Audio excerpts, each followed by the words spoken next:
you're giving our athletes. Help us to enter this event with love, wisdom, and strength in our hearts. May we put into practice all that we have learned in our training and bring to mind all the skills and planning from our preparation.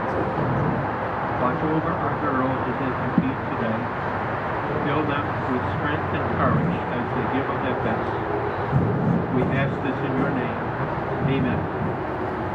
Kindly remain standing for our national anthem.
Thank you. Now for the player introductions for Central Lafourche Trojans. Number 1, Mary Foray. Number 3, Gracie Babbitt. Number 4, Kyla Manning. Number 5, Mackenzie Champagne. Number 6, Chloe Folt. Number 7, Elise Petrie. Number 9, Piper Smith. Number 10, Bethany Babbitt. Number 11, Peyton Ponson. Number 13, Kenzie Pertwee. Number 15, Lena Dufresne. Number 16, Lacey Lemoyne. Number 17, Trista Savoy. Number 18, Sarah Hudson. Number 19, Allie Fontenot. Number 21, J.C. Thibodeau. Number 22, Courtney Birch. And number 0, Morgan Guidry. Head coach is Jude Blanchard, assistant coach Walter Broussard.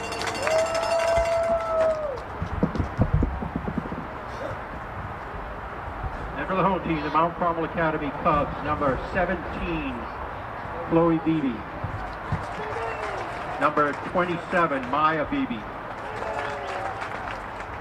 Number 9, Ellie Broussard. Number 19, Sadie Burse. Number 10, Chloe Burse. Number 23, Caitlin Callahan. Number 0, Ellie Corral. Number 25, Corinne Cheremy White. Number 18, Bailey Denoy. Number 41, Kate Dykeman. Number 7, Allie Dixon. Number 26, Therese Dupre. Number 20, Amelia Hebert. Number 24, Michelle Howard. Number 5, Brooke Javier. Number 4, Katie Mayhew. Number 6, Sophia Moraldo. Number 3, Gabby O'Neill. Number 1, Emma Roberts. Number 22, Janie Schneider. Number 21, Janie Segur. Number 12, Camille Sperrier. And number 13, Abby Tarleton. Coaches are Alexi and Pablo Petro. and our officials are from the Baton Rouge Soccer Association. Thank you.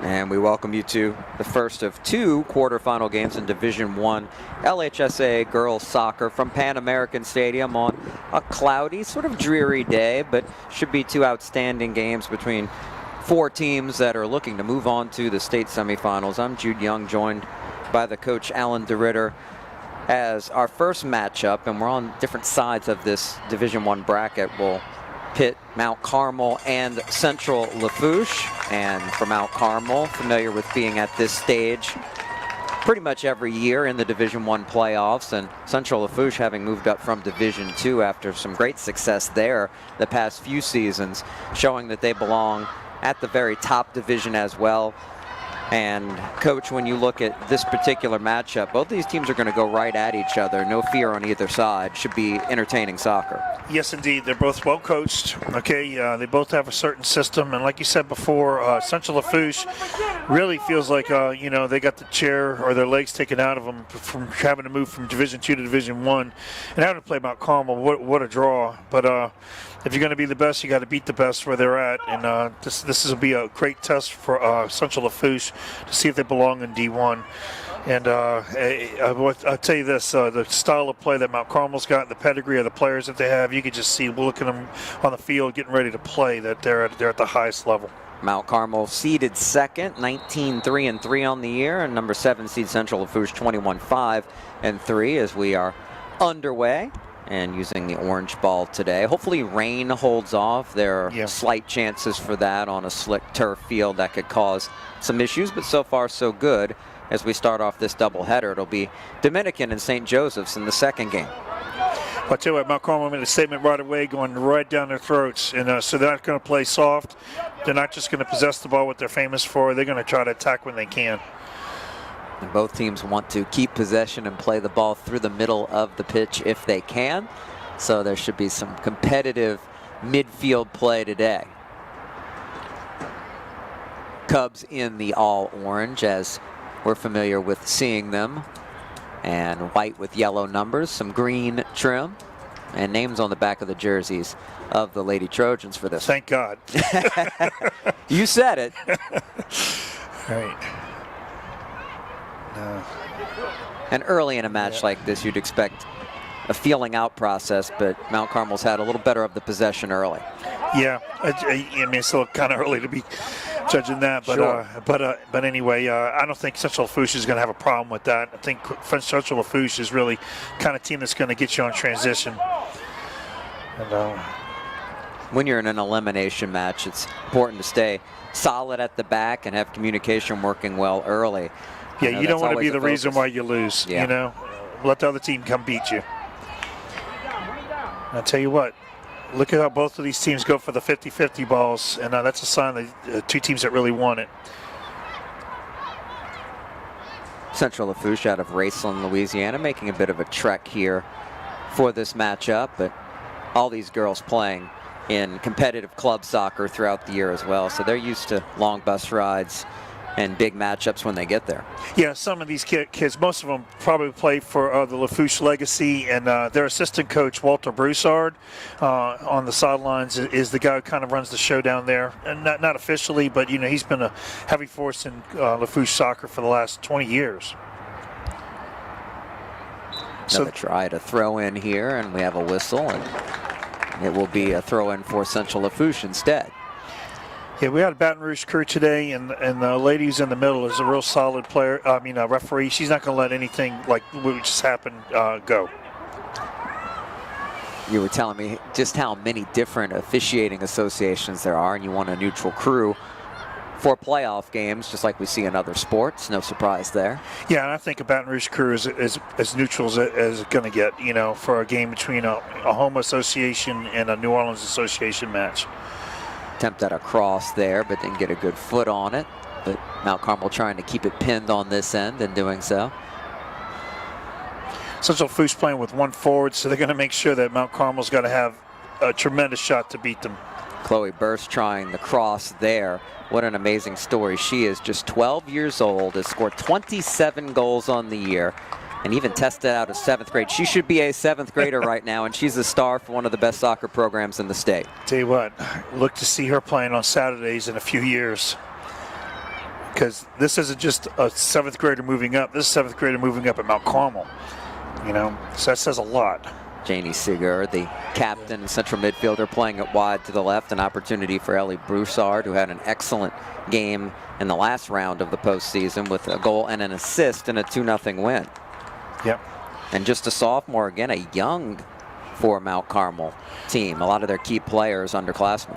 Well, this is a change of the guard. You know, Pavlos has given Alexi, his son, the reins. Of course, Alexi's been on the sidelines for years, so it's not like they're changing too much, but they're just, it's like a dream come true for Pavlos to be able to watch his son be the head coach on the sidelines and really take the reins and pick up where he left off. And this could be a dynasty for decades because Alexi is very young and very energetic. Just 27 years old, taking over the helm of his father's program, and he was an assistant even back when he was in college, sort of learning the ropes, as that ball is played wide of the post. Yep.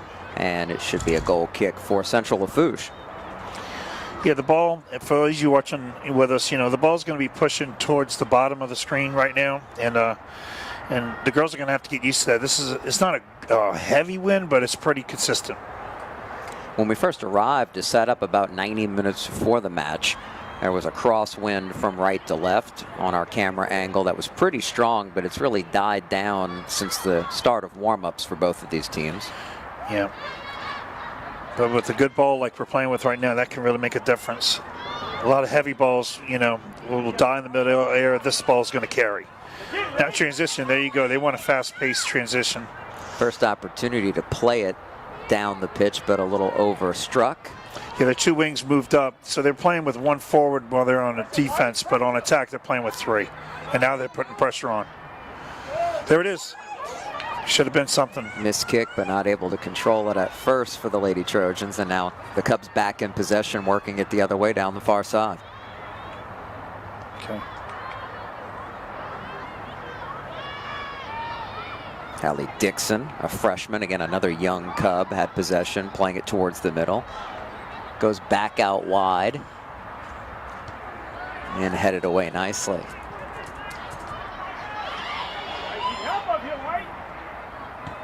All right, good. Allie Fontenot with that header a moment ago, central defender for Central Lafourche. She should have a busy day, as we've seen a lot of crosses early from the Cubs. Tell you what, Mount Carmel's comfortable in the back. They better be careful not to be too comfortable, because you look at that right there, and that's what Central Lafourche wants. Those opportunities. Now they're going to go back to work. And everybody's dropping back behind the ball except for one. Off the foot there, and once again Central Lafourche able to stop the attack for the moment, but then a turnover right away back to Broussard. And Central Lafourche not able to string any passes together early on. They've looked for a couple of counters so far. Yeah, and I think that's their game plan. Yep, there we go. I think that's their game plan. Here it comes.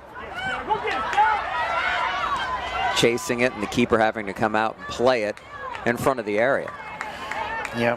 I mean, my hat's off to Coach Blanchard. You know, I mean, outpossessing Mount Carmel is a tall task. Good ball there, but a little bit too much on it. Played through. I mean, I know people are stubborn when it comes to coaching, whatever, but you cannot have your players do what they can't do or try to outdo somebody who can do things better. And it looks like their strategy is pretty solid for today. It'd be hard to do it, though, because their goalkeeping is excellent. Mount Carmel's goalie is very, very confident right now.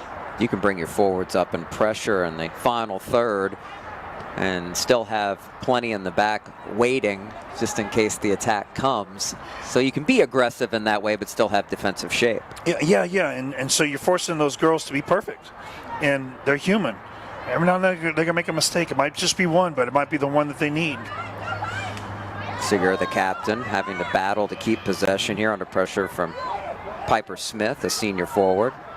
Now back through the middle, here come the Cubs. So what, and they have enough people in the back.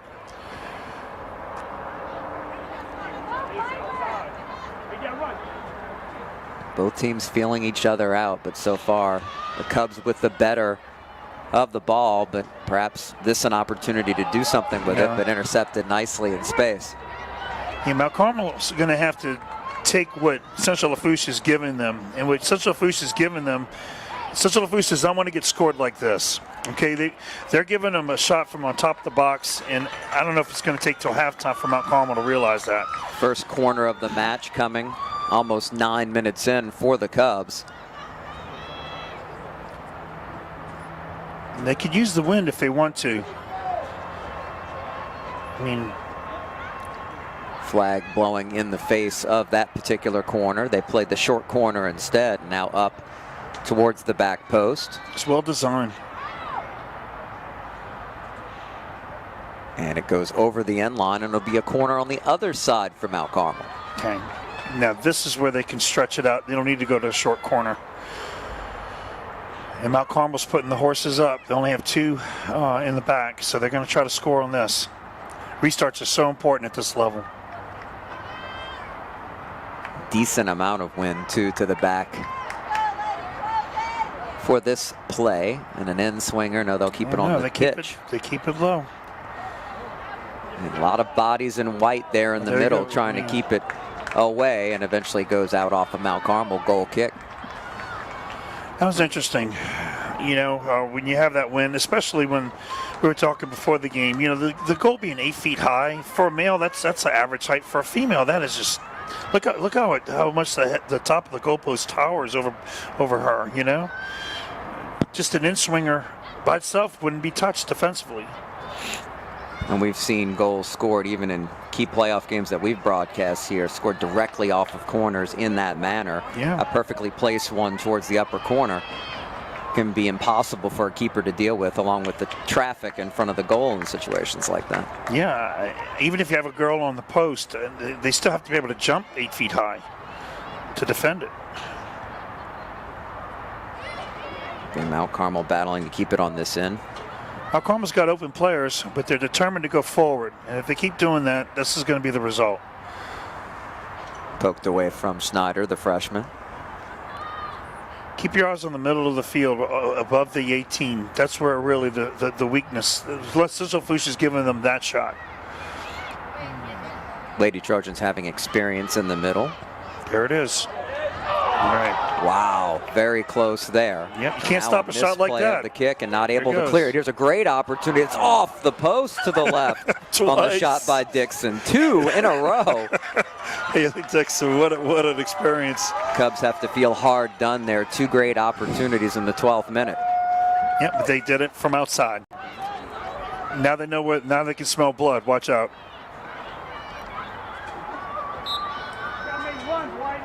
Keeper giving over duties for the kick here to Captain Chloe Foles. Again, seniors predominate in defense for Central Lafourche. It looks like they may be under a lot of pressure today the way things have started out. Yeah. Trying to control it there is Piper Smith, but again dispossessed. Seeger playing it forward. It's intercepted. And these are the type of opportunities, it's obvious that's what the Trojans are looking for in quick counter. And look, the fullbacks aren't even coming up. They're just catching their breath for the next Mount Carmel attack. Throw in opportunity for the Lady Trojans. Mackenzie Champagne, a senior who was signed to play with Louisiana College. Oh, wow. And again, a chance if you can keep possession here, but not able to do it, to try to relieve some of the pressure on the other end. Yeah, but you could tell Central Lafourche isn't even worrying about getting width towards the press box. You know, they're just looking for that through ball. I think we were having the conversation before the match that maybe possession percentage is the most overrated statistic in the game, right? Most definitely. Like right now, you give the game to Mount Carmel. They're winning 80% of the possession, but look at the real score. And look, here's a restart. This is where they're going to be dangerous. Central Lafourche, not a team this year with their success and ability to score goals that has played a lot of more counter-attacking football, but it seems to be the plan today against a skilled Mount Carmel team, and you're playing on more familiar territory for the Cubs as well. I mean, if you're used to watching girls soccer, just watching Mount Carmel work the ball up the field is just a joy to watch. So I think it's smart to not try to think you can outpossess them. It's frustrating though. Stringing passes together and playing the beautiful game the right way is a focus on all levels now of football in America, which is good to see. And a program like Mount Carmel's been doing that for many years now and had great players and multi-sport stars coming through the program. I'll tell you what, Central Lafourche isn't going to pass their way through the midfield and the back line. If you get a chance to look everybody away from the ball, the positioning of everybody in Mount Carmel defensively is perfect. An interception here and a chance forward perhaps, and play it away. So finally an opportunity on a set piece with the corner for Central Lafourche. And again, that's that pressure in the final third when they've been able to apply it, finally creating something for them. Yeah. I coached too many games where you had 80% of the possession and you lose by a goal. Because something like this. We got to tell our buddy Ed Daniels to not call during a live soccer match. So I was trying to tell him. Look at that. That was on target. There. Yeah. Great save.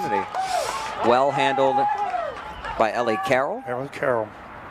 Just a sophomore again. That's what impresses you about Mount Carmel. Seeded second, district champions, and a lot of youth. Yeah. And there's a lot of hunger, I think, with Mount Carmel this year.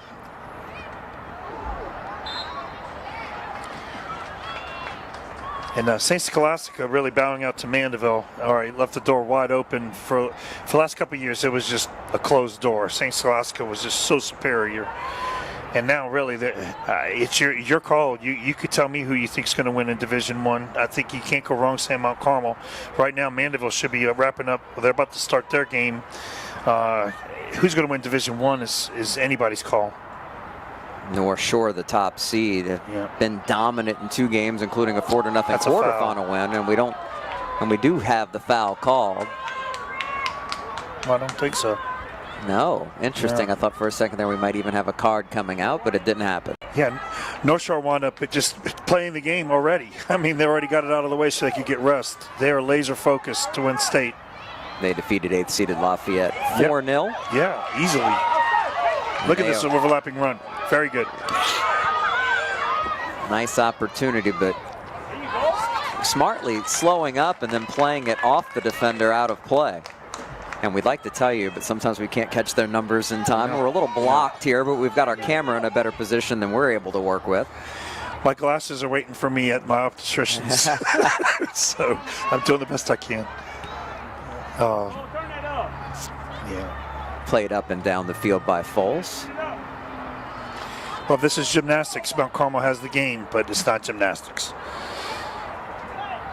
Long throw in and headed backwards. So a chance to scrap for it, and coming up with it, Chloe Burse, the older sister of the star 8th grader. Played right towards the keeper on a hop. Easy play there. Yep, but one of those stats, you keep putting the ball on target, that puts pressure on the goalie.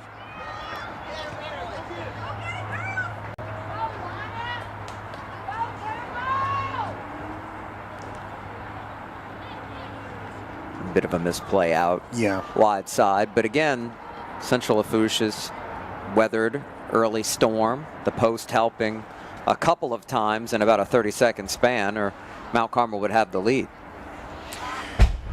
Mount Carmel's playing aggressive offensively. I mean, they're content with having 3 in the back when the ball's in the middle of the field, and they don't even have the ball.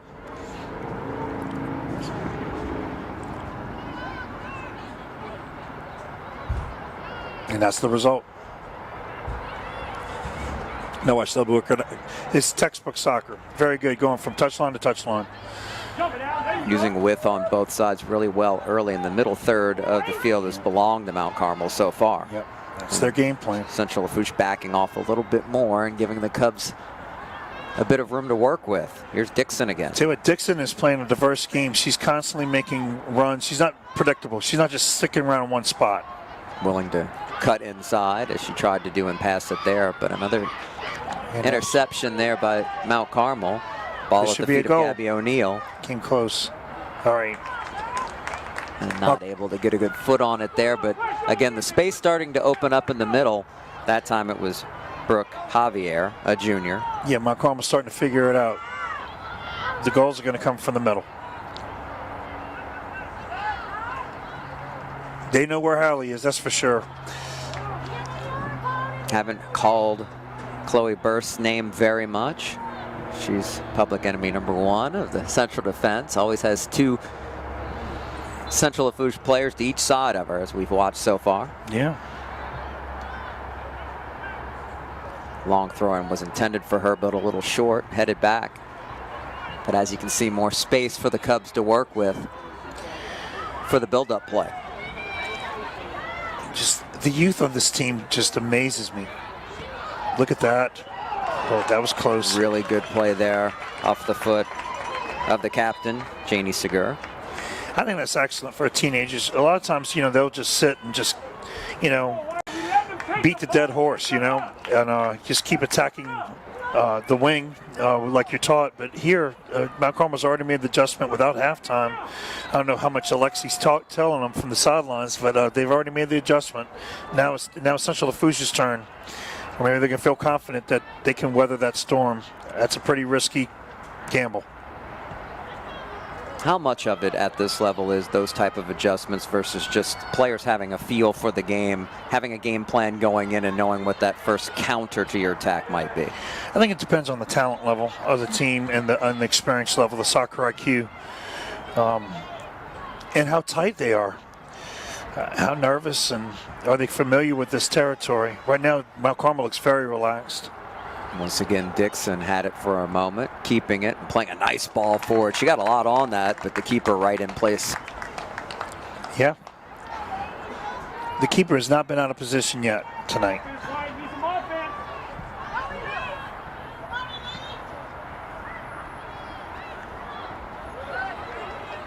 Seems like the ball finds the feet of Dixon, who's at it once again, now playing more centrally and trying to play it wide. Gets it right back. Yeah, boy, playing she's it right talented. to the middle, and a deflected header, it looked like. Might have gotten just a bit of it. Goes out for a goal kick. She is talented. Her touch, her accuracy with the ball, you could just tell, you know, she's at another level, and she's got years to develop.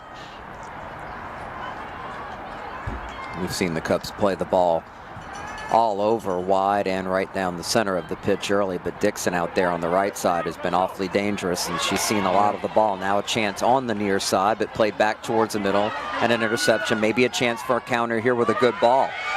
That one played into space between defenders, and a tough ball to deal with, played back to the keeper, who has to play it off her feet. Yeah, Central Lafourche's other 9 really watched there. They missed a great opportunity.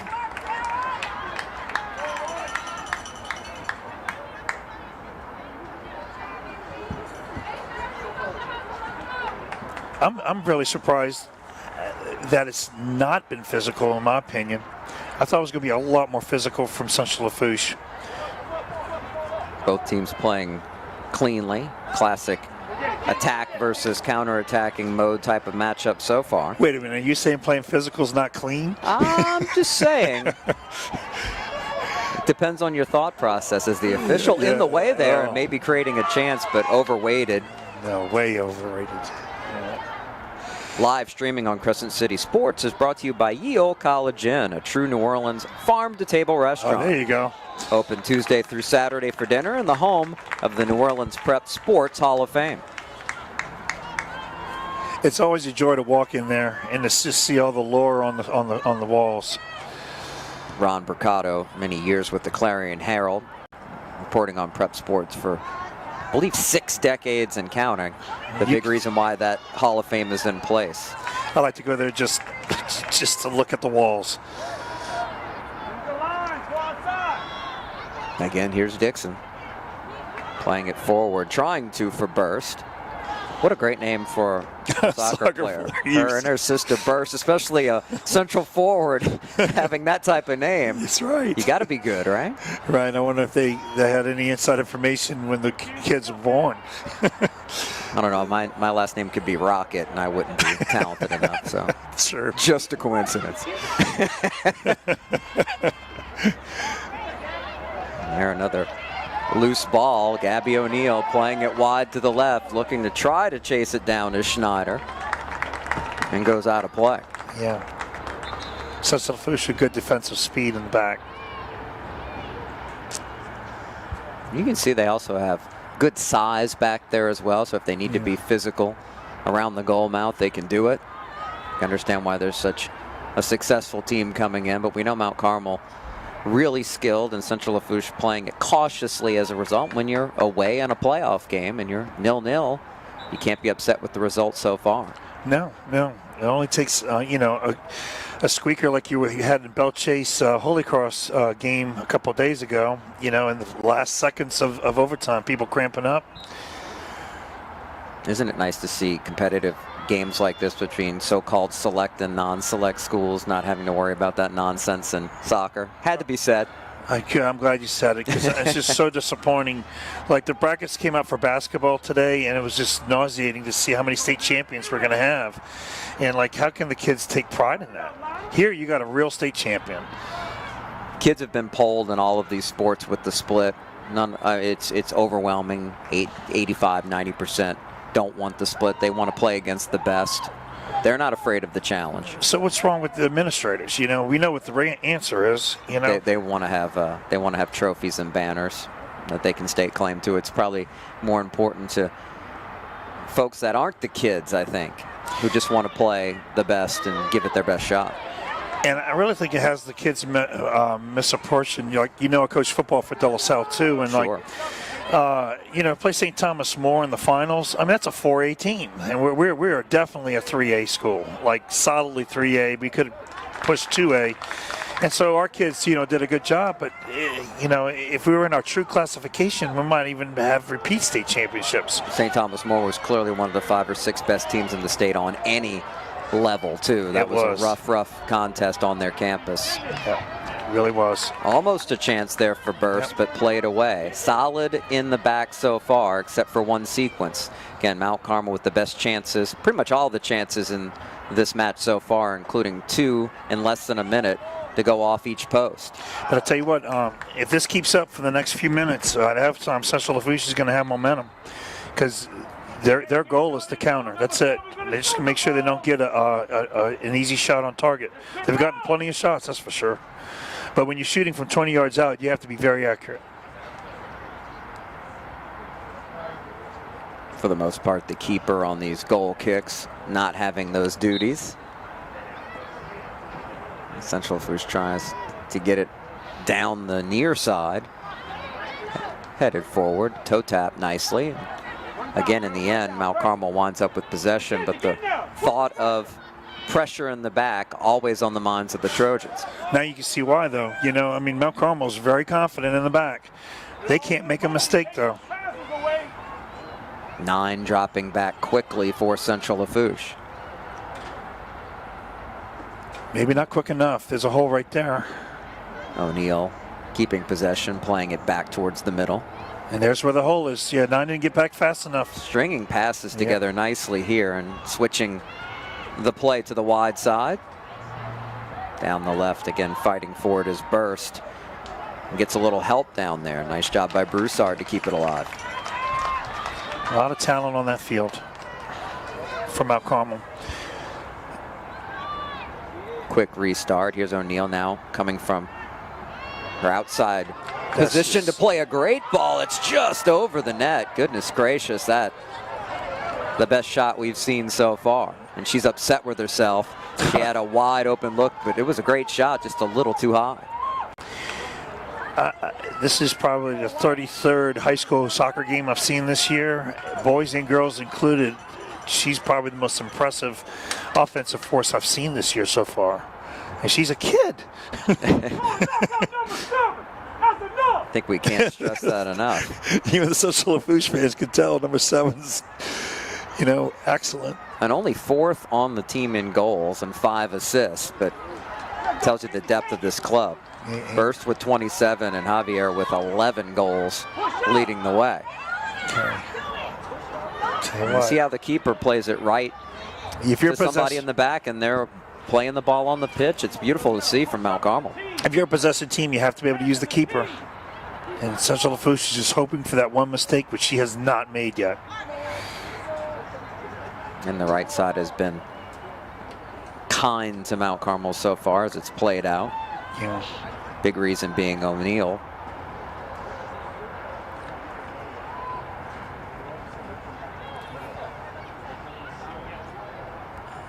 Central Lafourche just trying to survive moments like this. That's their goal. All 11 players from Mount Carmel over midfield, and this is where you look to counter if you're the Trojans. Yeah, but one thing about that counter move is that Mount Carmel's strong in the back, so they have to be looking for a mistake. You're almost looking for a perfect ball there. Yeah. Over the back line. That one a great play to keep it from its intended target. Yeah, burst was there.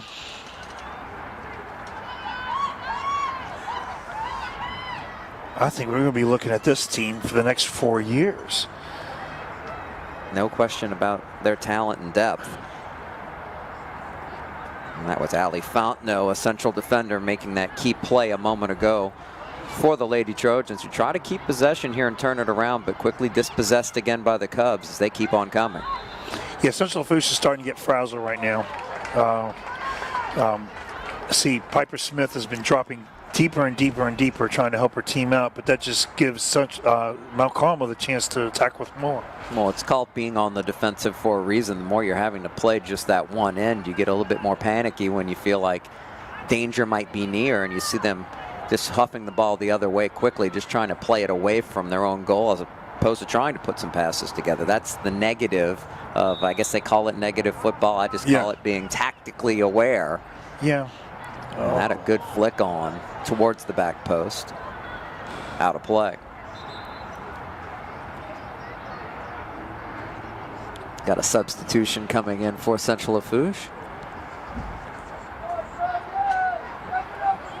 Okay, so halfback. And that's probably the position that's been worn out more than any. Lacey Lemoyne coming in. That's where Haley Dixon's been so busy so far in this first half for Mount Carmel.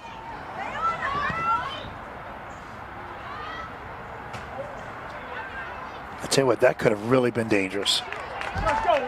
In the 30th minute, scoreless as you can see here on CrescentCitySports.com. You can also watch it on any YouTube-enabled device. Want to put it on a big screen and enjoy this one and the match to follow.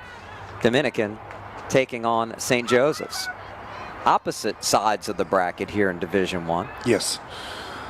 Of course, everybody in the New Orleans area like to see, both of those teams keep going.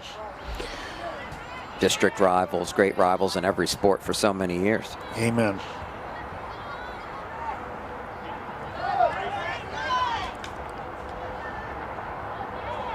Tell you what, it's been a pretty clean game. Referee has not, gotten in the way of the game, but she's kept it under control. Javier, of course, as soon as I say that. Right. Javier made her way past a couple of Trojans and then got nicked.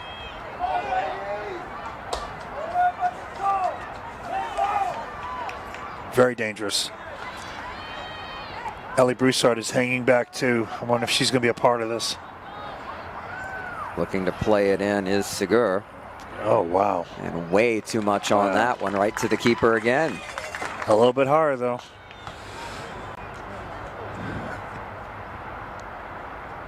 Live streaming on Crescent City Sports is brought to you by Riverlands Insurance in Luling, meeting all your insurance needs and a proud recipient of the Top Insurance Workplace Award for 2019 from Insurance Business America. Call Riverlands at 1-800-336-4579 or go online to rivins.com. Central Lafourche almost got that mistake they wanted, but they were able to recover. Mount Carmel. And the chances so sparing for the Lady Trojans, and now more space to work with on a little bit of a counter of their own for the Cubs, but a good defensive play there to slow it up. Hallie was making a run. That was a run you expect a senior to make. One thing we haven't seen is a lot of wide crosses in, a lot more direct play from Mount Carmel. The opportunities have been there, and they're sticking to it for the most part. Yeah, I'm kind of looking forward to seeing what kind of adjustments Coach Petro has.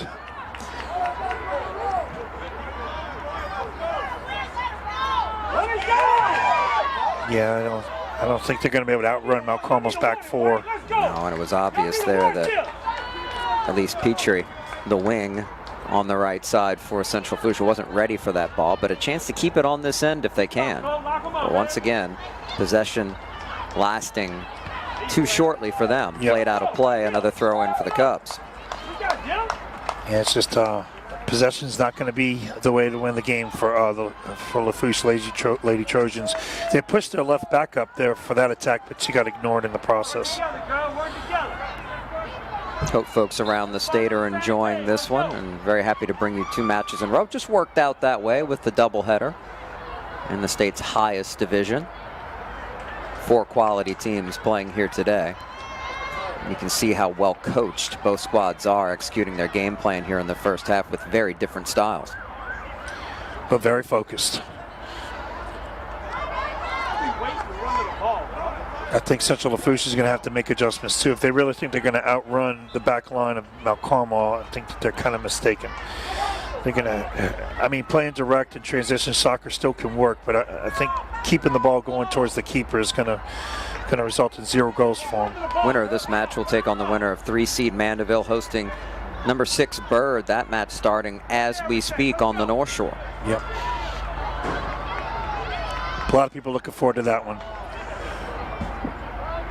Bird's hungry. Mandeville has an opportunity finally after beating St. Scholastica. I know that Sean wants the state championship. And it's rare to see a 3 versus 14 second round matchup as good as that Mandeville SSA match that the Skippers won 2-1. Yeah, and it's going to show you that sometimes the seeding is off. Emily Hebert controlling and playing it back out wide for the Cubs. People open on top of the box if they can get it to them. Taking her time before playing it. It's deflected out. Another corner for Mount Carmel. I think that was Gabby O'Neill. She was wide open the entire time.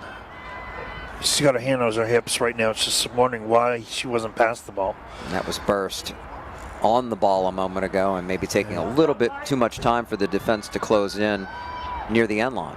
In my opinion, the keeper for Central Lafourche is out of position, leaving the backside open. But we haven't seen any play off the corners to the wide post yet from Mount Carmel. Okay. They're playing a lot of short corners, and they'll keep it on this end with a throw-in. Another mistake by Central Lafourche there. It only takes one.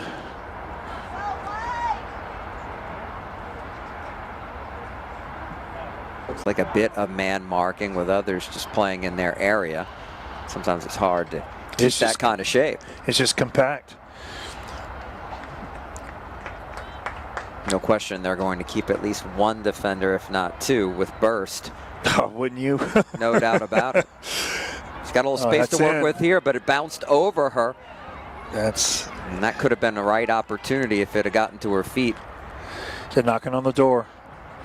Quick throw in, trying to keep the pressure on. Again, headed away.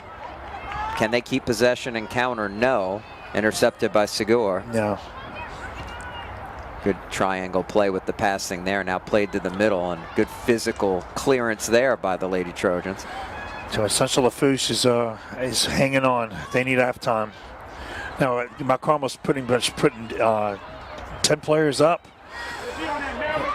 Good shoulder play there, just to play it out Yeah, for a little bit of a relief of the pressure. That's all they've been able to do lately. Yeah. And Central Lafourche fans wanting to see a little bit more of a push-up play and attack of the ball, but Mount Carmel's got them on their heels clearly at this point as we enter the 38th minute soon of this first half. Yeah.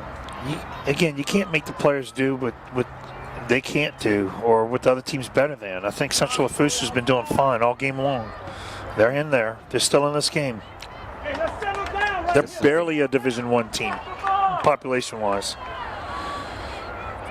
And this is a big step up in the postseason with everything to play for. Amen. Okay. How long can they keep this chance going? Petrie playing it forward down the right side. Real opportunity here.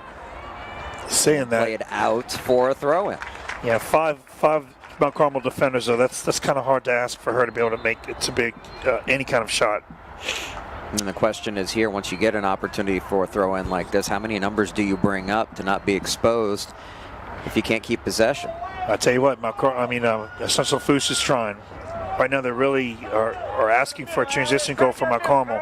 They've got two of their fullbacks pushed way up, 40 yards away from the goal. Long throw-in. And overshooting everybody. But I think it went out off of Mount Carmel. It sure did. So a corner. Central Lafourche, to win this game, cannot waste these corners. They're shooting the corner away from the coaching staff. So girls are going to make their own decisions. Players charging in late towards the back post. A good ball to the foot of one Lady Trojan, but then worked away. For a moment, they're looking promising. But once again, Mount Carmel in possession and a rare chance maybe to counter. This could be the ball game right here. Plenty of room to work with, trying to play it ahead to burst, poked away. Not over. Central's almost back. The pressure relentless. And a nice ball again, but low, and an easy save in the end. That was dangerous. All things considered, if you're Central Lafourche, you're happy with how that turned out. Amen. I mean, because they were exposed in the back. But at least they gave a pretty good corner kick, you know? Trojans really in need of halftime to regroup here and maybe mentally get a break when you're defending this much. Yeah, physically too. Good weather for this match, though, in the end. Although it's been cloudy all day, it's temperatures in the mid-60s or so. All right, so halftime. And there you go. So we didn't have much stoppage play to work with. So we do get to the half at a good point for the Lady Trojans. And if you're the Cubs, you feel like you're doing what you need to do here. And if you continue, the goals should come. In the 12th minute, we had 2 balls hit each post within about a 45-second span. Yes, yes. I think both of them elected not to go into the locker rooms, which I never understand that. But I think you're going to have 2 different kind of halftime speeches here. I think when it comes to Mount Carmel, Alexi's got to let them know that, okay, when it comes to the skill level, you're the superior team, but that's not going to get you goals. You got to keep shooting and maybe shoot a little bit more aggressively. And I think when it comes to Central Lafourche, their game plan is working. They're going to have to do something, though, about wanting that through ball to come through, or they're just going to be content that maybe they go to overtime and get a corner kick like they got at the end of this half.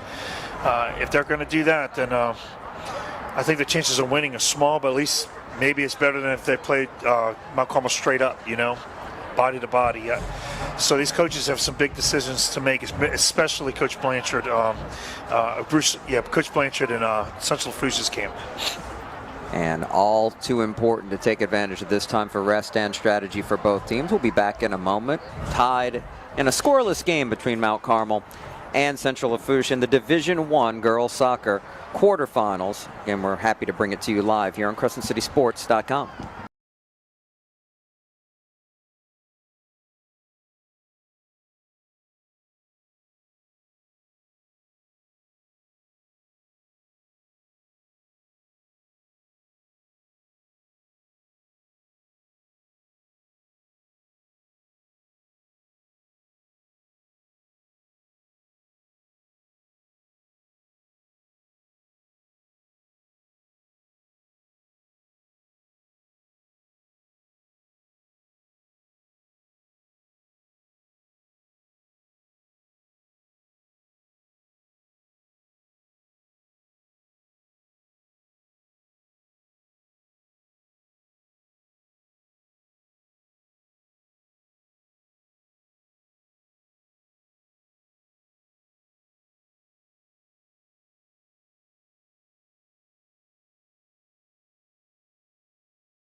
Moments away from the start of the second half and a scoreless quarterfinal. Mount Carmel and Central Lafourche.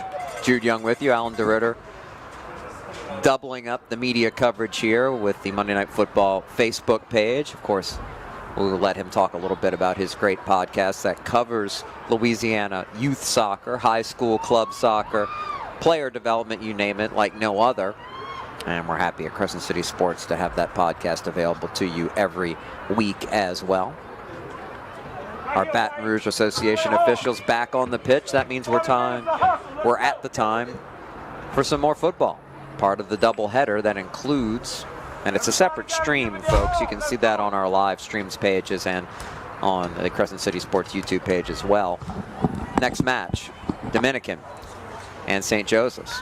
The coach is back after promoting what we're doing, and I was just promoting what you do each and every week to cover Louisiana high school soccer and youth soccer in this state like nobody else, and giving it the analysis, the interviews, the look that it deserves. Well, thank you for that, Jude. I appreciate it. I've always loved my relationship with Crescent City Sports. But on the field, though, I'll tell you what, the wind is seeming to pick up, and it's starting to drizzle. It's going to make the ball slick. That might change things a little bit. Seeing it here, as you saw on the field, starting to spot the window here in the press box at Pan American Stadium inside City Park. A lot of big soccer matches have been played here over the years. Yeah, and the turf here on Pan American is starting to get compacted, you know, from years of really not being taken care of properly. And with a wet ball, that can really change things, skimming, especially a long ball like Central Lafourche is trying to play. I think a lot of folks are learning over the years in facilities like this one the importance of the treatment plan. Sure, you don't have to mow the grass anymore when you have a field like this, but the reconditioning of the rubber pellets is crucial, and you can see some of the bare or darker spots on the pitch right now, especially with the lights on and taking full effect at the stadium as the sun has gone down. Well, this is where I play my home games, and it's just frustrating that, you know, we spend so much money on these games and they're not maintained, you know. And we go to some places in the state, the turf looks new every time we go. And there is a serious expense that goes with that. I've always wondered, and I know we work with somebody who wound up becoming an artificial turf salesperson for one of the major companies in the region, and always wondered why the maintenance isn't built in as part of the payment plan. You think that would be a way to do it, to guarantee these fields do hold up, but I guess if the fields fall apart fast, you get to sell more fields. yeah, exactly. There's no motivation for them to do that. Just trying to put two and two together. Okay, you got it. Early stages here of the half, and we'll see if Central Lafourche can see more of the ball. But somebody who's seen the ball a lot in this game so far, Haley Dixon, number 7 from Mount Carmel, trying to play it forward to their most dangerous player, Chloe Burst, who falls. And again, a lot of these 50-50 balls end up at the feet of the girls in orange, but not this time. But you see numbers not in favor of Central Lafourche, just trying to play it into space and run it down. Good job here. Opportunity here. Waiting for support, not even able to keep it in play in the end. No. And it'll be a goal kick. They're not trying to do anything fancy, Central Lafourche. They're just trying to get open, trying to get shots. Central Lafourche with a nice group of fans making the trip from the Raceland area to support this team. Very proud of their program. And again, it's been a successful one, just new to the Division I scene. Right. And last year, they made a lot of noise. A lot of people thought they should have won the state championship in Division II. There was new territory for them. And this was going to be the year. And then now they get pushed to Division I. It's kind of a shame to see. And it's going to take a while for them to play the kind of soccer that you see in Mount Carmel play. Mount Carmel's doing this because it's just their system. They've been playing this for decades. Trying to get a little bit more down the pitch for the throw-in. Mackenzie Champagne will launch it down the field, and another chance to run one down for the Trojans. Looked like that was out off of a Cub. Okay. And there we go. It will be a corner. This is their opportunity here. We flashed the stats here in the first half, and Mount Carmel had 10 shots, including 5 on goal. 5 that didn't count as on goal, included 2 that hit each post within a minute of each other. That's what I'm saying. It had to be frustrating for Mount Carmel to have all those shots and have no goals to show for it. And trying to play it towards the middle as opposed to what was a pretty dangerous corner towards the back post late in the first half. Didn't work out well there for the Trojans. So at the Mar watch, Haley Dixon is dangerous no matter what part of the field she's on. She's just rotated now from the right side to the left. And there's no way Central Lafourche can really patrol her that well. She stayed mostly down what was the attacking right side, coming towards the middle in the first half, but interesting change in strategy there by Alexi Petru, trying as a head coach to get what looks like his most dangerous player in different spots and creating confusion for what's been a pretty compact Trojans defense. Yeah. That time, though, a rare sloppy ball straight ahead, and chance for the keeper to organize the back line and play it forward, but we've seen a lot of this. Middle third, ball in possession of the Cubs, and that ball is deflected towards the post, and a tough save, but a nice one made with another Cub charging. All right, and that's what they need to do, Mount Carmel. They were about 20 out, and really that wasn't a shot as much as it was a pass, and that exposed Central Lafourche. If they keep doing that, it's going to be a long night. It's a long second half for Central Lafourche. A little bit more physical play here on a couple of balls up for grabs. Played out wide. Another throw in for Mount Carmel.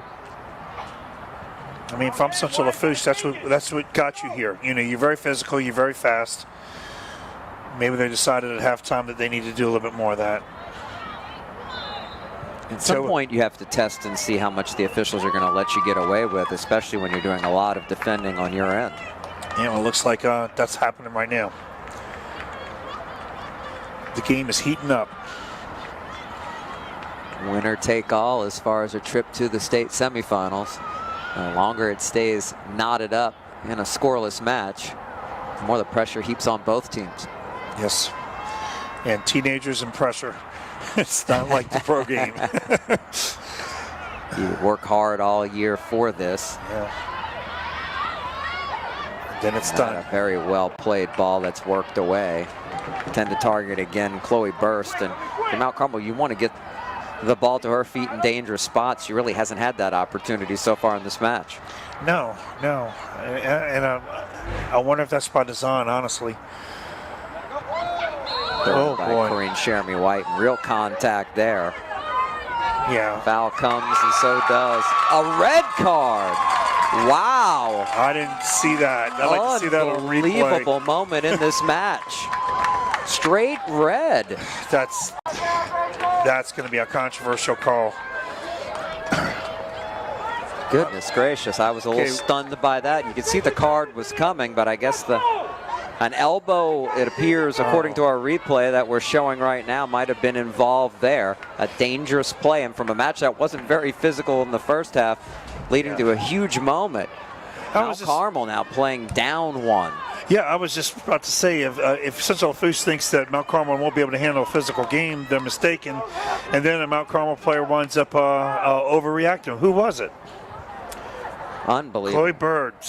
Wow. So a young player, making 12 years old, may be frustrated by the way the match has gone and not seeing enough of the ball, and winds up being out of the match entirely. And her team that's been dominating as far as possession so far, facing a whole different scenario. Yeah, they're making adjustments now. They put Haley Dixon now in the center, and they're probably going to keep her there. And the referees, I guess, explaining themselves. You can understand a straight red given is awfully rare, especially on a play that doesn't involve something along the lines of a dive or studs up. That's just an elbow. Yeah, unless I could see. I mean, we can't see what the referee saw or hear what the referee heard, you know. But to go straight red in a quarterfinal game is a bit severe. And that leading to a bit of a delay here. Shocking. The moment was just about a minute ago in this match. 8 minutes into the second half. That's a physical game can do, though.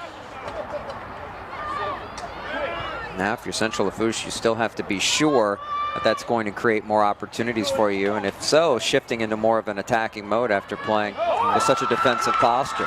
And right away, they try to get something going down the right-hand side. trying to see what Mount Carmel's done to adjust. And you can see the Lady Trojans emboldened by the moment, maybe a little bit too so on that pass forward. 2. I'm wrong about Haley. They're playing a traditional 2-forward system now. Very tight, but hash mark to hash mark. Still trying to get her involved in the play. She'll look to throw this ball in after a bit of a careless turnover. It's unnerving to a team to get a straight red. Really is. Especially a clean game like this. This has been clean throughout. It was just starting to get physical, that's all. And there was no hesitation in our lead official's decision. She showed straight red immediately.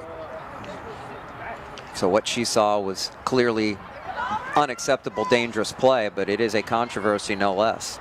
Yeah, I've seen her call many games this year. For her to go straight red, I think that there's something that happened that we don't know about up here in the press box.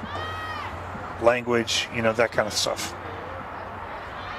Trying to cross it, doing a great job there controlling Dixon. It's alive, it's in front of the goal, and it is kept in by one of the defenders. The keeper needs to make a decision. Now we'll find out if it was over the end line. It was, so yeah, it will be a corner kick for the Cubs. Trying to keep it in and not able to do so on the back.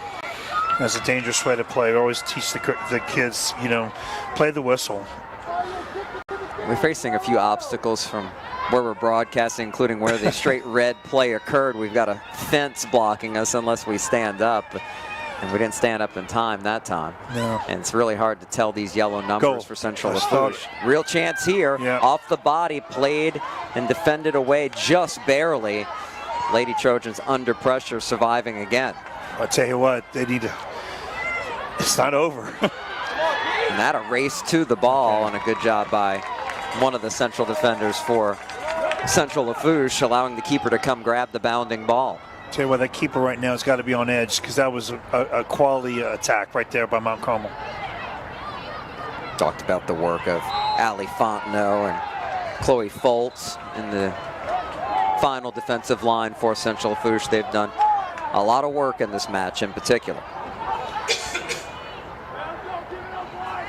Okay, so let's see. They tried to go on target last time they had this kind of a free kick. Now it looks like they're not going to do that. They're staggering. Mount Carmel's staggering. Oh, take it back. Not very easy to play. It's a goal. I don't understand that. Okay, still playing 3 in the back, Mount Carmel.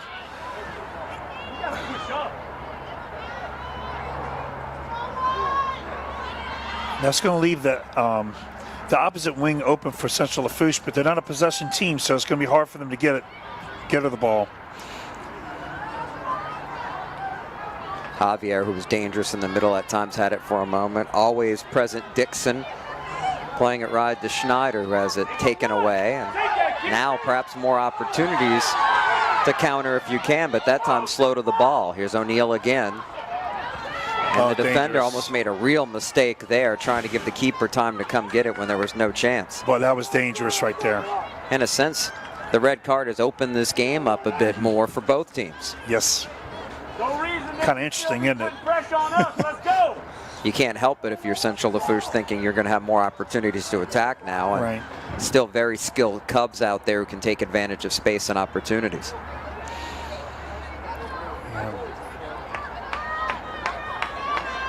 But perhaps a bit more time on the ball in the back can help for some build-up here, like with this play. And a nice ball, but just not able to get the foot up and stop it down the near side. But they said, I believe it's a deflection off of the Cubs. So the attack continues here for Central Lafourche. Oh, my. Yes, they're making adjustments on the sidelines now, Mount Carmel. I don't know if it was because they were playing low pressure and they shouldn't have just now. Champagne to throw it in. She's had some long throw-ins that haven't had much success, including that one. Cubs able to clear it, at least for the moment, out of play. So Central Lafourche is playing defensive. They are not going to get beat on a transition goal. They're keeping to their game plan. Still keeping 3 back here behind all the Cubs while trying to play it forward. Champagne. Okay. Now to Fols. Fols playing it wide to some space to work with on the right. Yeah, now they have a little bit more room to play possession soccer. And look at that shot. But Mount Carmel wasting no time. The keeper playing it down the pitch quickly. Perhaps a little run and chase chance for the Cubs will come here with the game stretching a bit. Yeah, misplayed ball in the middle. That's a lot of problems. Headed back, but takes a funny hop. Mount Carmel able to pick it up. Sadie Burst, her younger sister having gotten the straight red, still out there in midfield. Played that one with too much heat on it for Snyder, wide out of play. So what, that straight red still bugs me. Give me 25 minutes, Wade. 25 Sure, Alexis Petru, more bugged than anybody else. But his players battling on down one.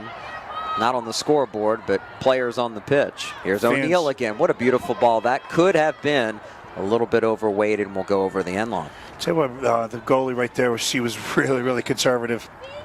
In a game like this, I don't know if I'd just sit there and watch that ball bounce around. You really feel like if Mount Carmel gets a great opportunity, it's going to come from the run of play off the foot of Haley Dixon. She's played so well. Now a more central role. Yeah. I mean, right now, she's been a handful for Central Lafourche, and she's been everywhere. She's playing up top with Emily Hebert Jr. as the two forwards for the moment. Well, here's a real chance maybe, but she's not playing it wide just yet. Now finally does, and there's miscommunication. Yeah. And able to play it back this to is the what keeper's they want. foot. They wanted a mistake. No mistake there. That is impressive with Mount Carmel. Really nice side foot play forward, but found a defender for the Cubs. Yeah. Much more entertaining play here with teams taking chances both ways. Not feeling each other out now. They're going for it.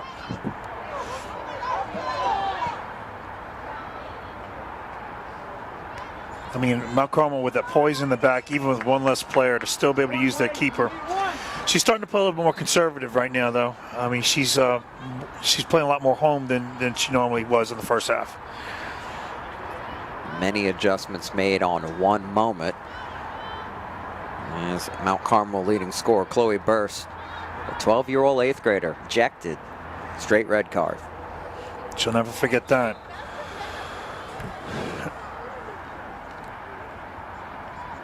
It's just in Division I, amazing that you have an 8th grader on the field to begin with. Much less, 27 goals on the season. And she's not an 8th grader. Technically wouldn't be if she hadn't tested forward. Just unbelievable to see that kind of talent. And again, this is a young Mount Carmel team, and talk about them being challenged in a situation like this. As a favorite, the 2 seed against a very good 7-seeded and well-coached Central Lafourche team. Here is O'Neal again. Central Lafourche is not bringing everybody back now. Trying to sneak at least one forward, you see.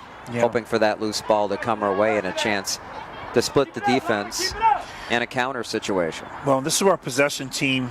Losing a player doesn't affect you as much as a direct team. Because you can possess outgirled, you know? And that's exactly what they're doing.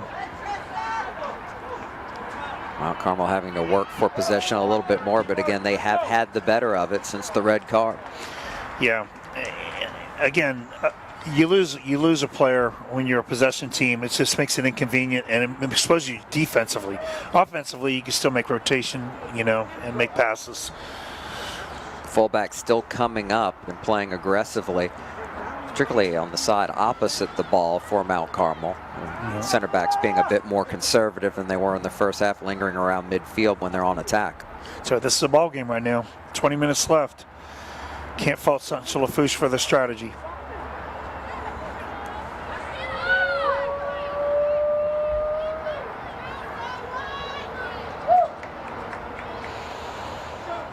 If Central Lafourche would exploit the left side of the field, but they're not. Yeah, haven't seen them come this way very much. Here's a chance. An opportunity there it is. Coming to this side now. But lost on the feet and taken away from Elsie Petrie.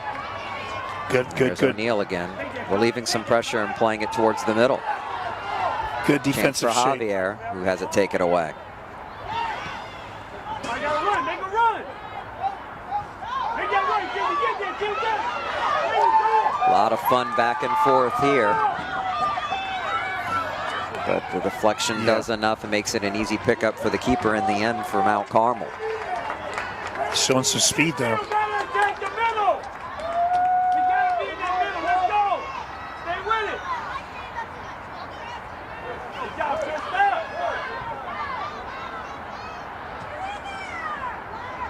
Now it's more and more Mount Carmel having to come up with plays out just to reshape themselves in the back. Central Lafourche looking to play much quicker. I'm seeing some Central Lafourche players, though, starting to get winded. The pace of this game has really picked up. Could very well be up to 30 minutes of extra time here if this match stays tied. So fatigue certainly will become a factor, and maybe, as you mentioned, already is. And we know what they say about fatigued bodies. They lead to fatigued minds, and sometimes the mistakes that decide matches. Amen. Most definitely.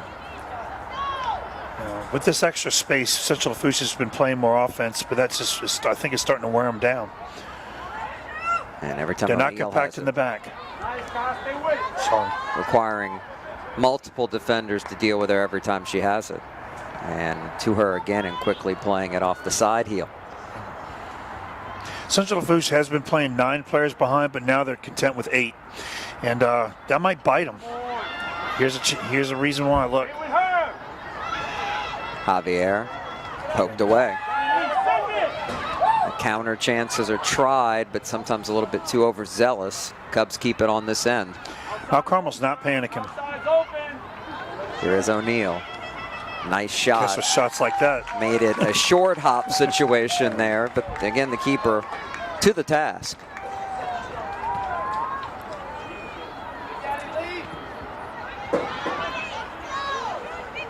Yeah, the pace of the game's really, really picked up.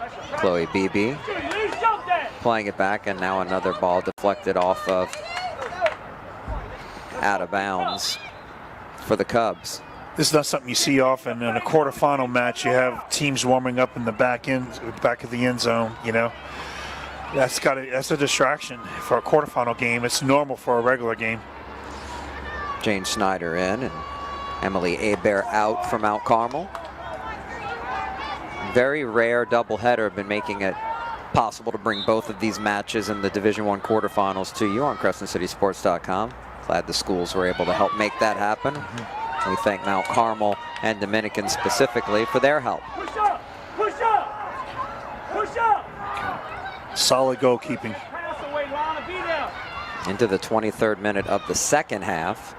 8 minutes in, we had the straight red card on Mount Carmel, so the Cubs playing down 1 on the pitch.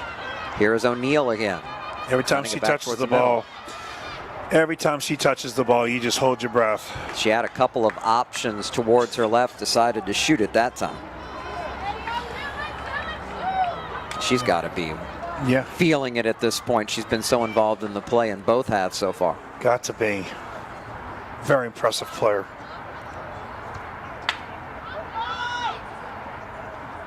Push it up. Go touch. Wow. You see this, a lot of this just run and chase play from their third. It hasn't done much, but hey, may have almost caused a turnover there. Central Lafourche trying to keep it alive.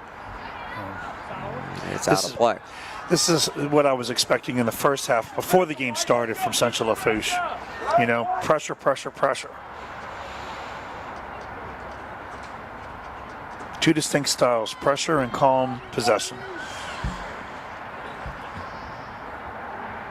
Throw in, flick on. Central Lafourche with it now. Can they string some passes together? No, another play into space. We've seen a lot of these balls overweighted by the Lady Trojans. Yeah, even with an extra player, they're really not taking advantage of the possession opportunities. It's not in their game plan. Look how physical.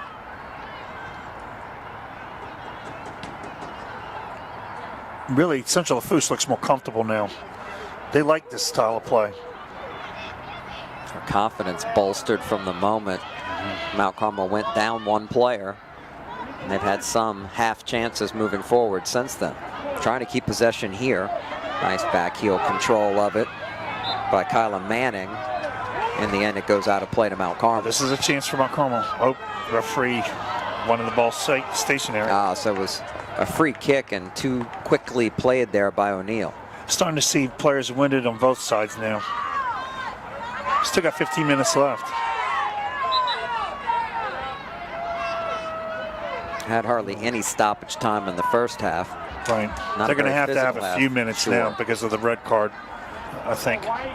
A long explanation after the fact. Yeah. Wow.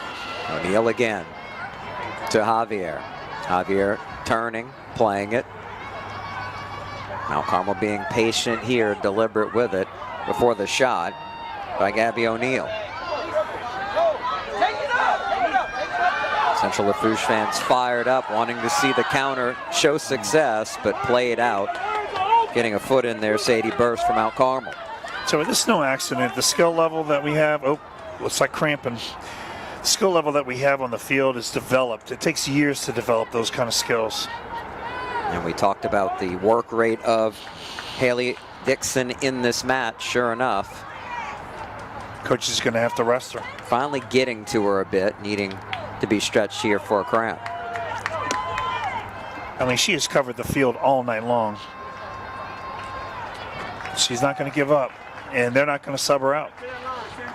Now, there's two competing mindsets, right, about when you're cramping like that.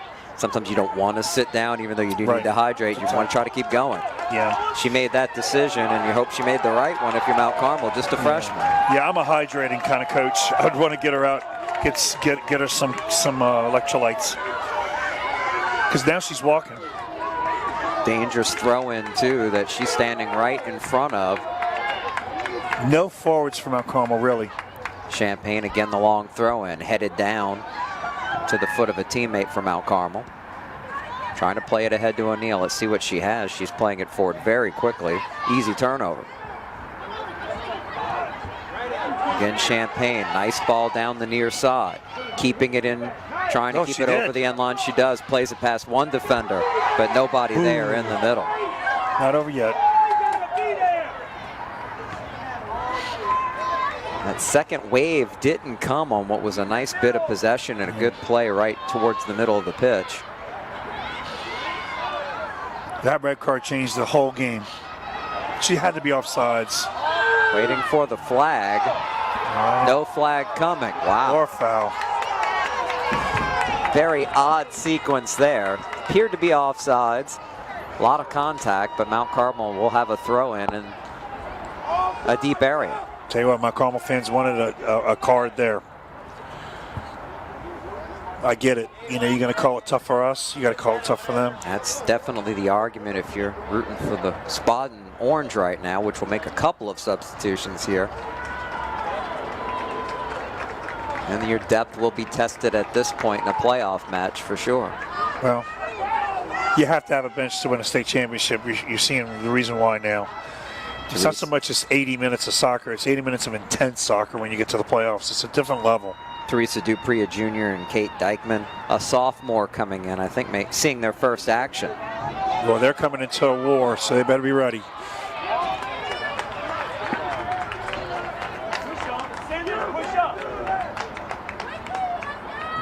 Referee's really going to play a bigger role in the next 12 minutes. And you mentioned your experience from seeing her a very decisive referee. Yes. You have to be to come out with the straight red like we saw earlier. Yeah, it might be too decisive. You want to let the players win and lose a playoff game, especially. You know, I hate to see a referee have an influence over that. Yeah, you just have to assume that it was something of a violent severity that the rules mandated she do what she did, as the third crew on the field has to keep the game clean. Yeah. It's a very, very weird environment right now. We have two other playoff teams getting ready for the game, surrounding the goal, the pitch. I'm sure they're keenly interested in what's going on in this match, although on the opposite side of the bracket. Yeah. I mean, if you're Dominican, you want Mount Carmel to win. You know, when I was at Brother Martin, I wanted Jesuit to win. Right, you want to play your rival, Yeah. if at all possible, for all the marbles.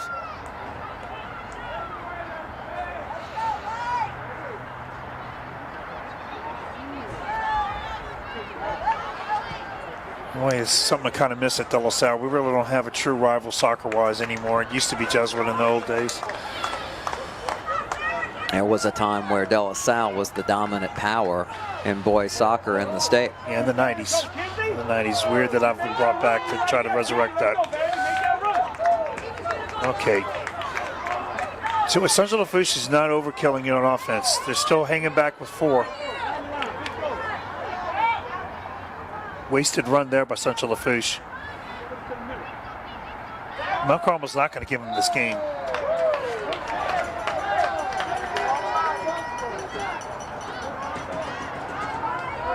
Play has been pretty even since the red card, but that's a credit, I think, to Mount Carmel's ability to still keep it an even match, considering the circumstances. Yeah. Can't stress enough how good these 4 teams are in these 2 quarterfinals we're broadcasting today. It's exceptional. The depth of the division, you have 8 quality teams making it to this point without question.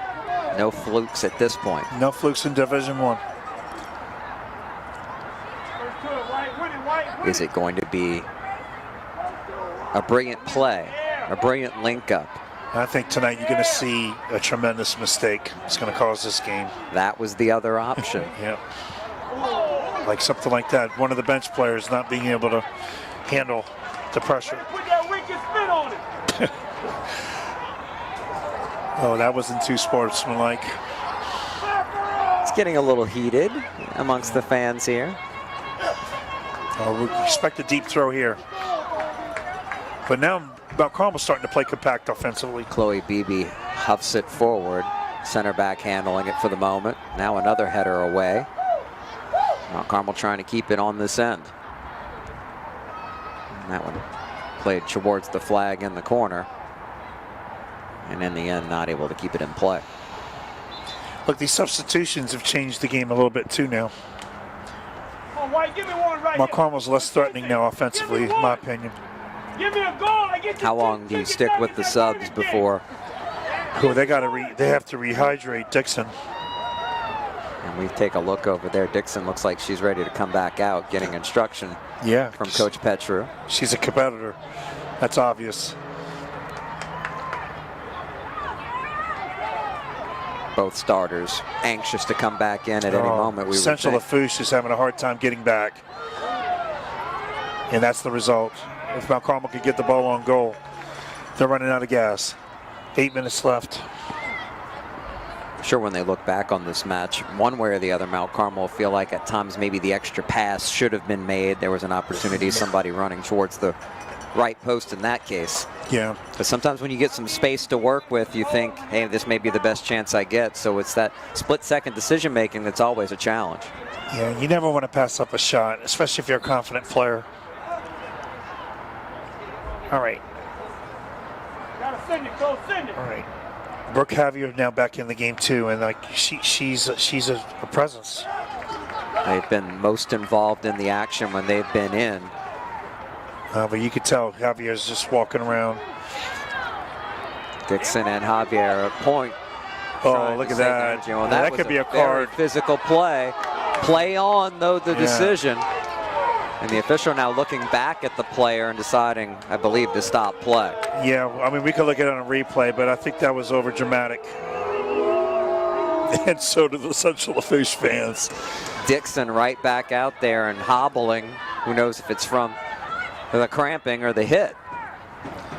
Ken, this is a new rule in high school soccer. They're probably only going to come up with 2 players, but you could literally put 20 players around the ball right now. Yeah, it's going to be a drop ball.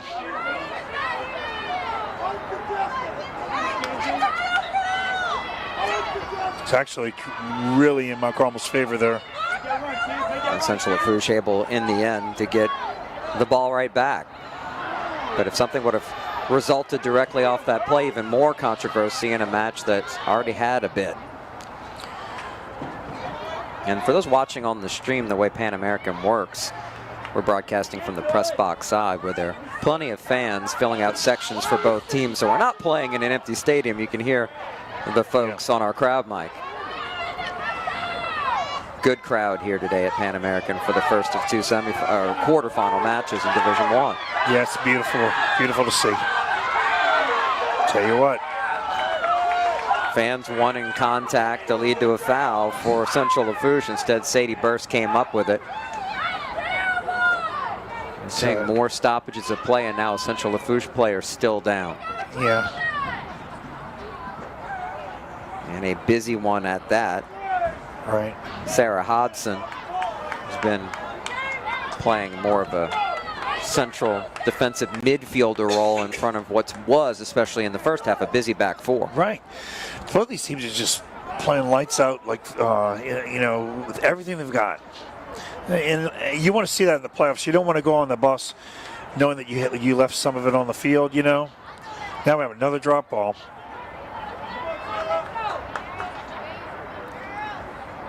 It's rare to see two of them back to back. Yeah, I mean, in the interest of fairness, I get it, but she's going to really have to tighten up her calling of this game so it doesn't get out of control. Because both of these teams want it now, more than ever. 36th minute of the second half, 2 40-minute halves, and then we could see a whole lot more perhaps in this match. No ties today, one advances, one season ends. That's it, and now it's a gladiator match. Under the lights at Pan American in City Park, New Orleans. I was just thinking that, you know, Central Lafourche really needs to keep to their game plan.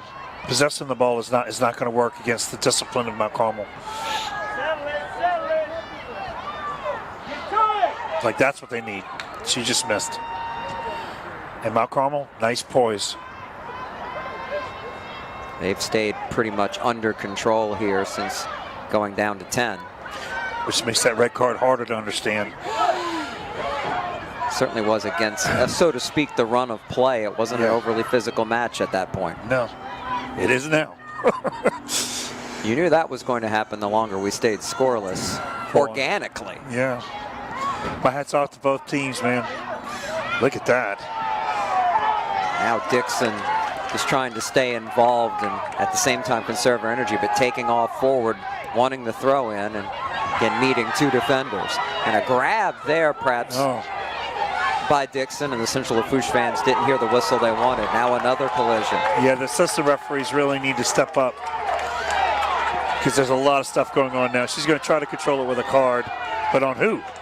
Chloe Beebe thinking she should be getting a throw in, and that is the case, and we're waiting to see the card come out, and it is a yellow card this time around. All right, Tarleton. I believe it was on number 13, Kenzie Pertuit. Oh, okay, sorry. Now she's coming off the pitch entirely, and that will be a substitution for the Lady Trojans.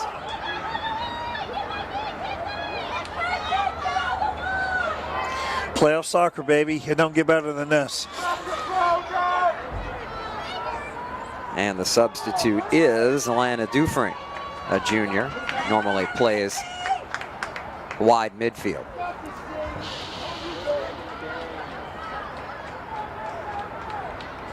Chance right at midfield to play one forward for the Cubs. Central Lafourche is still staggering. They're not compact like they were in the first half. I don't think that's just fatigue. Right foot into it. And taking dangerous. One big hop. And now it's a battle in the air for it. The assistant referee's calling a foul. And waiting for the whistle. Yeah, she's checking with him. Oh, they call it offsides.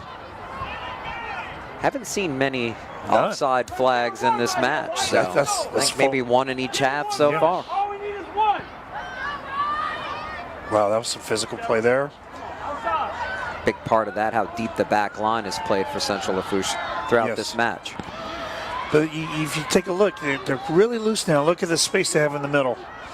Javier. And if they would shoot, they're not gonna though. Snyder didn't even think about approaching the space in front of her. Played it wide out of play instead. Now look, Central Lafourche is going to 3. on the top. They're trying to win it in regulation. Partially opportunities the thought here. Fatigue for both teams a factor as well. Tell you what, that pass is 1 inch off from going over the top. And look how open they are. Mount Carmel is on the bottom of your screen. So the ball staying up top and being played out. They're going to say deflecting off of Gabby O'Neill and Mount Carmel. Interesting to see how much stoppage time we're going to get here now. There should be a good bit, at least 4 minutes. High school soccer, the clock runs down from 40 minutes to start the half to 2. It is not an official clock. Time officially kept on the field, so we anticipate at least 2 or 3 minutes of added on time after the red card earlier and a couple of cramping players. So when Mount Carmel dropped their forwards and lost that opportunity for a quick transition goal. Boy, it looked like again Dixon almost came up with something that would have led to numbers the other way. Still a dangerous ball played down the left side. Look at the speed of this game. Smartly played out of play. Again, that back line has been pretty solid here, save for a couple of shaky moments in the match. That time, the captain Chloe Folse playing it out for Central Lafourche. Once again challenged right away, and ball safely away from danger again. But the pressure continues as Mount Carmel will try again. Oh, look at work this. it quickly. That goalkeeper's really playing on her heels right now. That could have been a disaster for Central Lafourche. Had defensive help right in front of her to clear it that time. Yeah, she should have called it off, you know. You don't want your goalkeeper playing on their heels. And once again, we have a stoppage. This time a Cub is down. Could very well be another cramp. Kind of looks that way.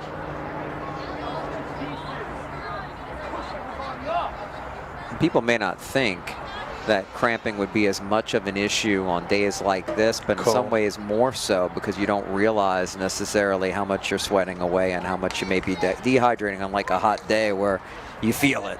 Teenagers, you know, it's because it's cold. Look how all the drinking they're doing now. Everybody, you know, on Mount Carmel's trying to get some water.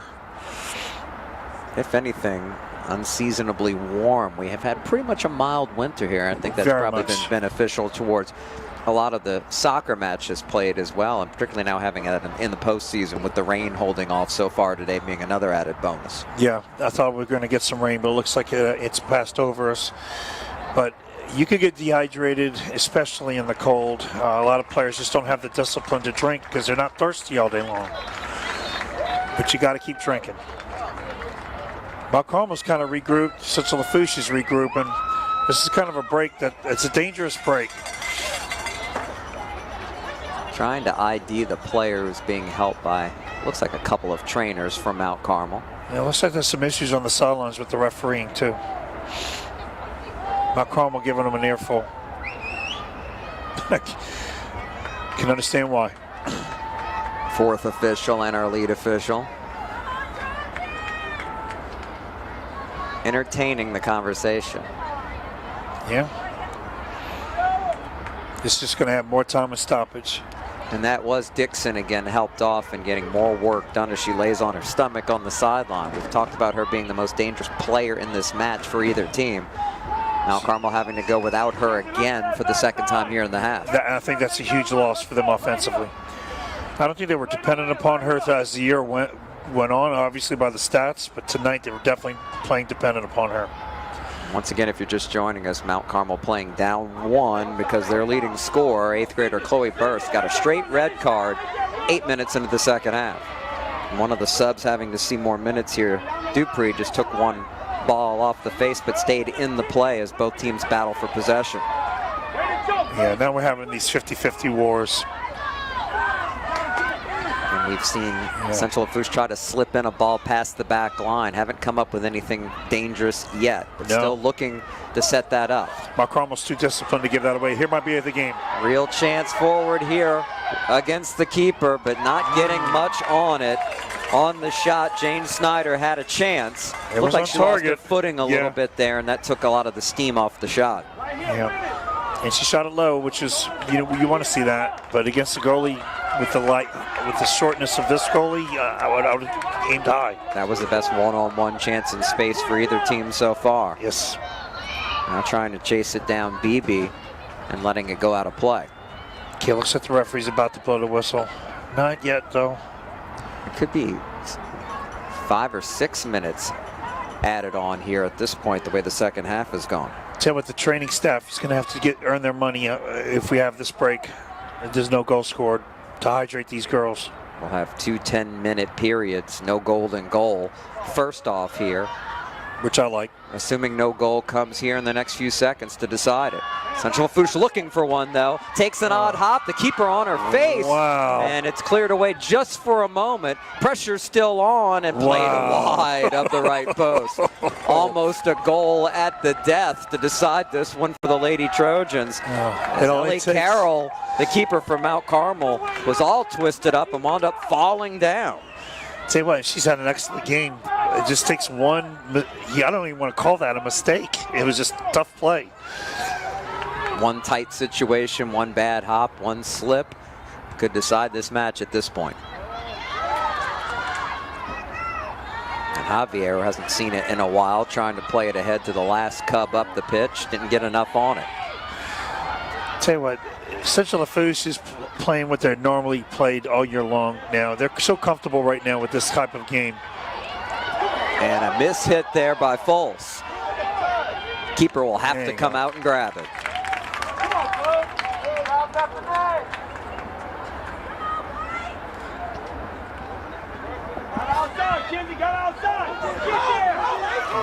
And into space for Central Lafourche.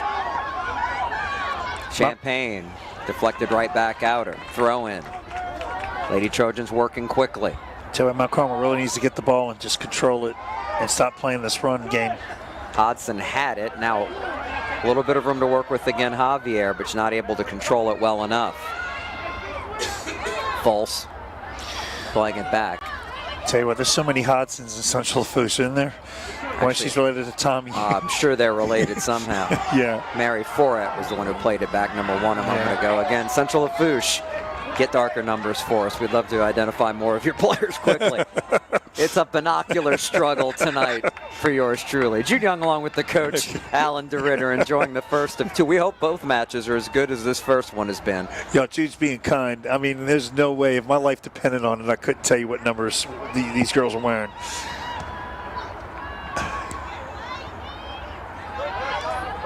Stoppage time, really deep in it. Shoulder to shoulder battling, fighting to keep it alive. Bailey Denoy. But that's Central Lafourche's game now. Coach Petro is going to have to really calm his girls down. A lot of shouts coming from the stands, a lot of pressure on the pitch. Players trying to stay poised. Mount Carmel still playing their game. All right, here we go. That'll do it. Time for the training staff to get to work. Full time is over, but overtime is next. 2 10-minute periods in what is still somehow a scoreless match. And Coach, I'm tired. I know how these gals are feeling out there, and the guys and gals officiating this match. A match that was pretty straightforward in the first half, although Mount Carmel clearly had more of the ball. But then in the second half, everything changed when Chloe Burst saw a red card 8 minutes in. Since then, a lot of back and forth play, but still both teams playing their normal way. Mount Carmel trying to put passes together. Central Lafourche still looking to play balls in space and try to come up with something quickly on counters. Yeah, it looks like Central Lafourche was focused at the beginning of the game to not let Mount Carmel score. When they got the red card, now they're focused at the fact that now they have a chance to score, and so they kind of opened up their play. And I think right now, this is a momentum game. I think right now the momentum is definitely on Central Lafourche's side. I think Mount Carmel's got to settle down and let the ball do the work for them, and take advantage of the fact that they have a better skill set. If they keep playing nose-to-nose war with Central Lafourche, Central Lafourche is going to have the edge. Mount Carmel's really got to go back to what I think got them to halftime, and just be patient and try to put the shots not just on target but into the goal. the challenge that the Cubs are facing now are not only are you without your leading scorer on the year, but the two most dangerous players we've seen in this match for the Cubs are clearly tiring Brooke Javier and particularly Haley Dixon, who's been out a couple times. She's really battling cramps right now as we speak. That's right. And really, to me, Central Lafourche started showing signs of fatigue first. And then as this game opened up, Mount Carmel players, especially those two, started to suffer.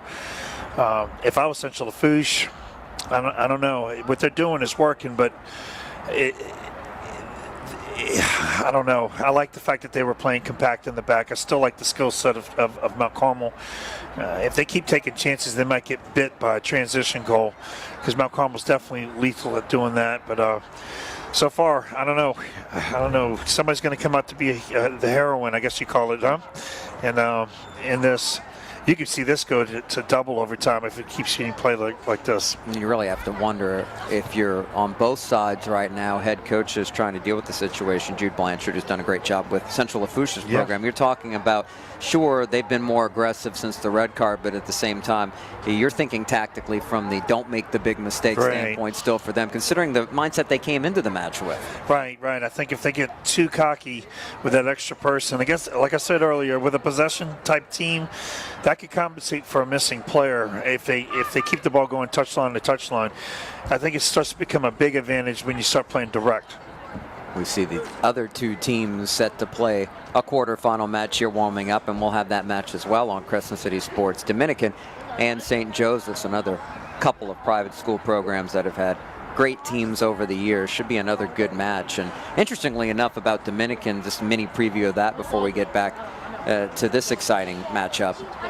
One loss all season for Dominican. They've had 8 draws, but they're an awfully tough team to beat. That tells you how good they are defensively. I previewed them on Monday Night Football, and Al was basically had everybody believing, well, this is a rebuilding year. We're not going to make a lot of noise. We're not going to really be a serious threat. And, yeah. Think again. Right. Live streaming on Crescent City Sports is brought to you by Rock and Bowl, now with 2 locations on South Carrollton Avenue in New Orleans and Jefferson Street, a beautiful location in downtown Lafayette.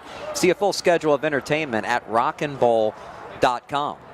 Right now, to look at the next game, I guarantee you both the coaches and the players of St. Joseph's and Dominican are kind of frustrated right now because now this is going to push them a whole half an hour, and they were timing this game to start at 7, and those things do matter. They really do matter.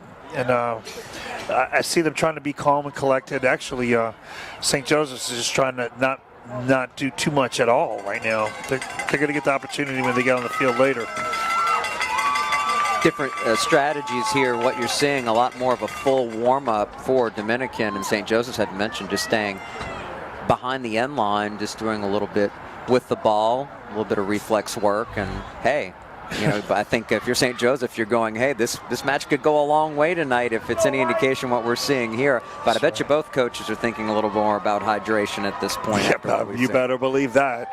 And right now, the pressure is starting to build on both of those teams. I expect a tight first half. Al Rivas, Silvas, I should say, has done an amazing job over the years for Dominican. And Stephanie Broussard with St. Joseph's. Their teams, again, used to being in positions like this in the postseason. Yeah, but both of these teams right now, they've yet to taste the promised land, to go all the way through and get win that last game. And they both see this opportunity now to be able to get through. And I think it's going to be a lot of pressure on St. Joe's, I think, more than Dominican. Last we heard, Mandeville was in control of their match against Byrd in the 3 versus 6 matchup. The winner of that one will play the winner of this one, and we will have a winner tonight one way or the other. Yes. We're underway, the first of 2 10-minute extra periods. No golden goal yet, as Mount Carmel and Central Lafourche try to earn that precious spot in the Division I semis. Well, I'll tell you what, Mount Carmel took their kickoff the same way they started the game. So that's a sign that they're going back to what they were doing earlier. Okay, Dixon's still in now, and so is Javier. So let's see if they make a difference. Javier trying to direct traffic with the ball and play it wide left. Now here comes an attack towards the middle. That's what they needed to do in the first half. Shot in the end. Taking advantage of the space and firing a pretty good shot off the left foot there. Well, I mean, if Central Lafourche isn't going to pack 9 people back, then there's going to be space for those kind of shots. And that was Gabby O'Neill, the freshman.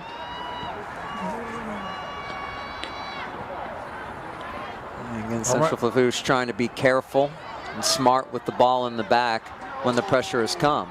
But I tell you what, they're not compact on defense, and Mount Carmel can really take advantage of that. Dixon went down hard, no whistle, ball still in play. If you're just joining us, keep an eye on number 7. She's been dangerous with the ball in orange for Mount Carmel, but she's also battling cramps. By far the highest work rate of any player we've seen for either team today. Yeah. And she's right now in position to score the winning goal. Got a good bit of rest at the end of regulation and the delay before the start of this first extra period. Now look, a lot of these girls from Mount Carmel too are friends with the girls from Dominican. They play on the same club teams, and I can guarantee you they're feeling that kind of pressure too. Competitive rivalry for sure. Yeah. Dominican's sitting right behind the goal that Mount Carmel's attacking. So I guarantee you Mount Carmel's noticed that. Trying for a quick restart, but the 4th official slowing down the throw-in far side. Now somebody else will take the honors for Central Lafourche. That one getting some good distance on the throw, bounding towards the right corner. Trying to shield it off all the way down, and doing so for Mount Carmel. Really nice job there, Janie Segura, one of the captains. Look, the obstruction rule needs to be taken out of the rule book. Okay, it's a wasted pages. You so rarely see it called. I've seen it once. In 38 years. It was last year in Baton Rouge. I don't know the percentages on that, but I think infinitesimal might apply. You know. Oh, she slipped. Sometimes an illegal throw will come Look off at of that. something like that. Chest to chest there. Look, but Dixon's now dropped all the way back. Lacey Lemoyne for Central Lafourche putting her hands up quickly to say, I didn't do anything there.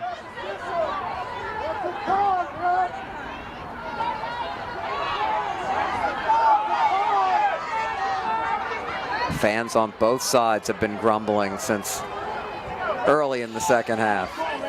Stakes are high. Both teams trying for these longer throw-ins. This time it'll be Look, the Javier's making an overlapping run. They couldn't get it to her. That was a good move. BB with a good throw, but not enough from that distance.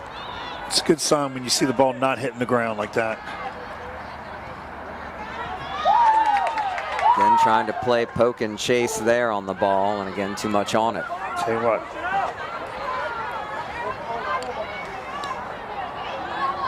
But Central Lafourche is not doing what they did in the first half, defensively.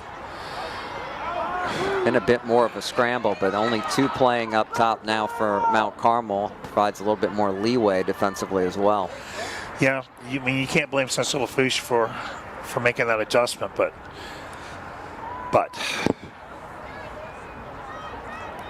as you keep saying, it only takes one. This One is- what? Stay tuned. Yeah. And you wonder how many more of these longer balls will start getting played as both teams really start to tire. Yeah, you could just see people sighing when they see these balls coming across the top, and Mount Carmel's playing their fair share of them right now.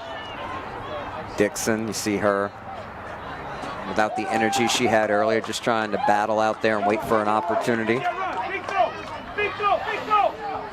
Champagne's been busy, plenty of throw-ins, very long ones, including another, trying to get it over the top, not able to do so. Ooh, Another boy. shoulder Yeah, to that's a shoulder. foul. That's a foul. And the whistle called. It's a good call. Now, Mount Carmel likes to go straight down the middle with these. Up, good. That's a good ball for them. Stretch Central Lafourche out. That's their game. Piper Smith, their most dangerous forward, again, not getting a lot of chances. Looking for balls like that to run down, but many of them have been overshot in her direction.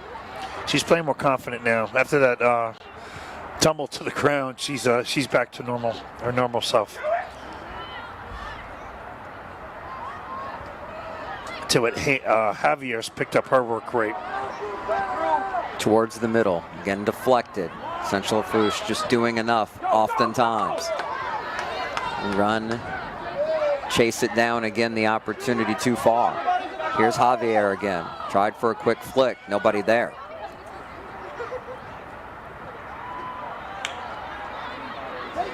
You see the completion rate for both teams going down as the match stretches on. Oh, that was almost an opportunity there for Mount Carmel. And Central Lafourche is comfortable just blasting the balls long. Their fans aren't happy about it. Okay. It's always been a numbers problem down the pitch, and there may be a frustration foul coming.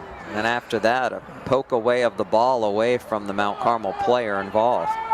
At a frustration moment, I think, for the Lady Trojans, who haven't had as many opportunities in attack in the last 20 minutes of this match. And Mount Carmel players are aggravated because there was no card there. That was definitely a frustration foul.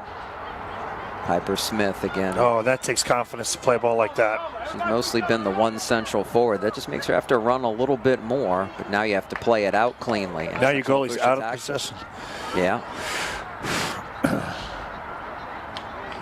In the end, though, it works out for Mount Carmel. Yep.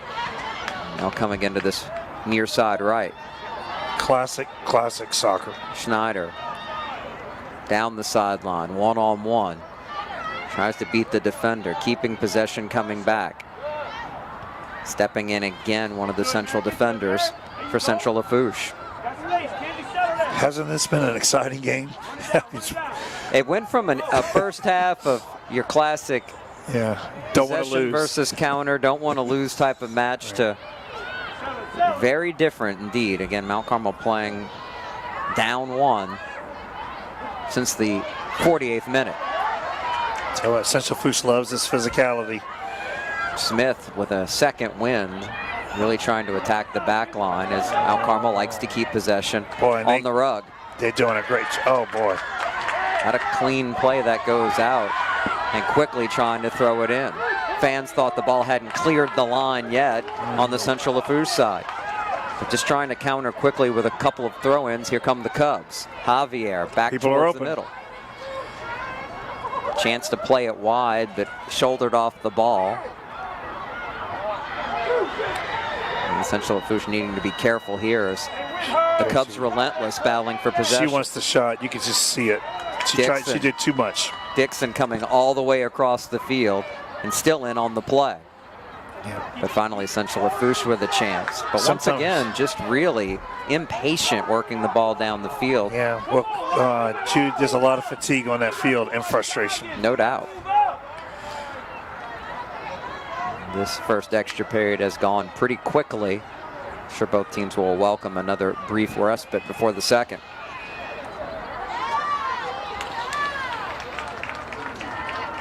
Fans got their money's worth. Again, that's the difference between the regular season and the postseason. Not used to having to play this hard for this long, either team. Yeah, it's different. You gotta be there to understand the difference. It's just way different. Now look, it looks like we have another problem with the coach. And he is right in the face of our lead official. He really is. Official trying to walk away, still understanding the gravity of the match, listening a bit, but now saying that's enough.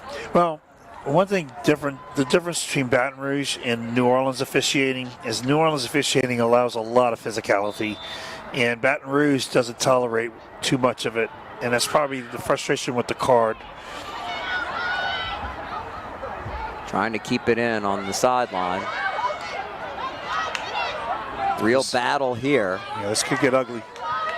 And eventually not able to control it is Schneider. But now Schneider, another chance on the turn.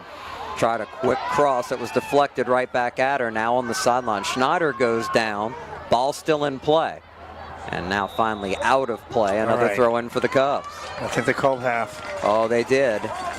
Good timing for Central Lafourche as the pressure was on from Mount Carmel as we reach the end of one of our 2 10-minute extra time periods. Still scoreless in this match. In the first of 2 matches today on Crescent City Sports, we'll have Dominican and St. Joseph's in another Division I quarterfinal after this, but we're getting closer and closer to perhaps seeing a golden goal or even penalty kicks deciding this match. Jude Young with Alan DeRitter. And strategy's starting to go out the window a little bit. We're seeing a lot more individual battles. Oh, thanks. All right. Well, I just saw Ellie Carroll talk to Jane Schneider and try to encourage her. She ran all the way down the field to do that, and I wonder what that's all about. But this game is as tight as it can be right now.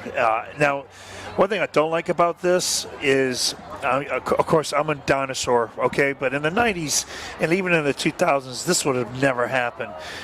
Between halves and overtime, you don't sit down and drink. You go to each goal. A lot of the professional game has gone to do this in overtime, and high school is just allowed it to happen. And I mean, this is I don't know. I don't like this. I think if you're going to go to overtime, you don't want the team to recharge. You want to keep the pressure on both teams to see who's got, enough in the tank. Now they're refilling their tanks. 3 of our officials huddling up here as the 2 teams get this extra breather. Well, they've had an impact on this game tonight, undoubtedly. Lead official showing straight red in the 48th minute to Chloe Burst. The 8th grade wonder from Mount Carmel came in with 27 goals on the year. And from that point on, the match has been more open. You still have to say Mount Carmel's had a bit more of the ball, but not like it was before that crucial moment.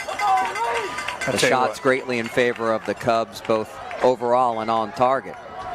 Nobody wants to hear about next year and the year after that right now, but man, I think we're looking at a potential dynasty on the field with Mount Carmel. They're so young and they're playing with so much poise. Central Lafourche is a team used to winning. They're just not used to winning at Division I. Now I think they're feeling pretty confident. They've been able to battle as good of a team as you'll see in this division and give themselves an opportunity in this spot despite being outshot 15-4 in the match. But what do we say? What's the only stat that matters? That's the score, baby. Couple of bagels at the moment. But it has to change. There will be a winner sooner than later in this one. Extra time period number 2 of 10 minutes well underway. Yep. Remember, we get another one if this stays tied. Sudden death, though, that time. Next time. And we've seen quicker throw-ins from Mount Carmel as we switch ends. And again, you wonder if Central Lafourche will find their way to a counter. That was a heck of a collision. Play on, says our official. Yeah, and I agree with the official there. I mean, that was a 50-50 ball that none of the players backed off on. They were playing chicken, and none of them were going to be the chicken. A lot of players starting to get decked after the fact as the official turns on both teams. Gabby O'Neill went flying a moment ago.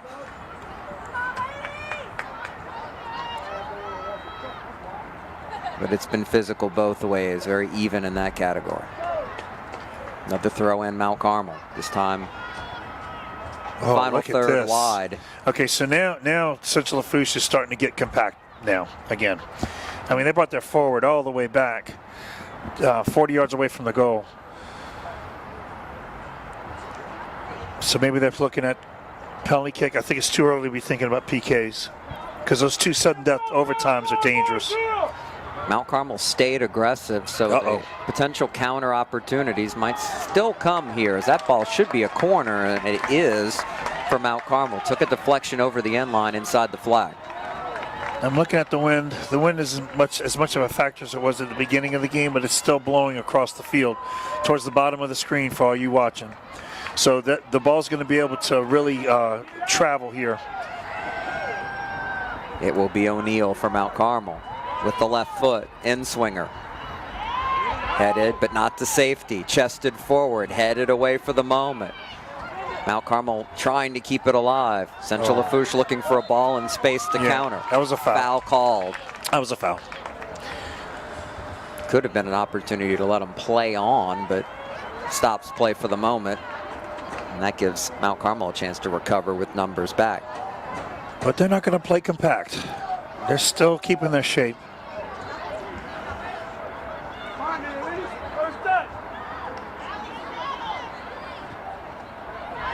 Collision again. Nope, now we have some bantering with the referee. That never ends well.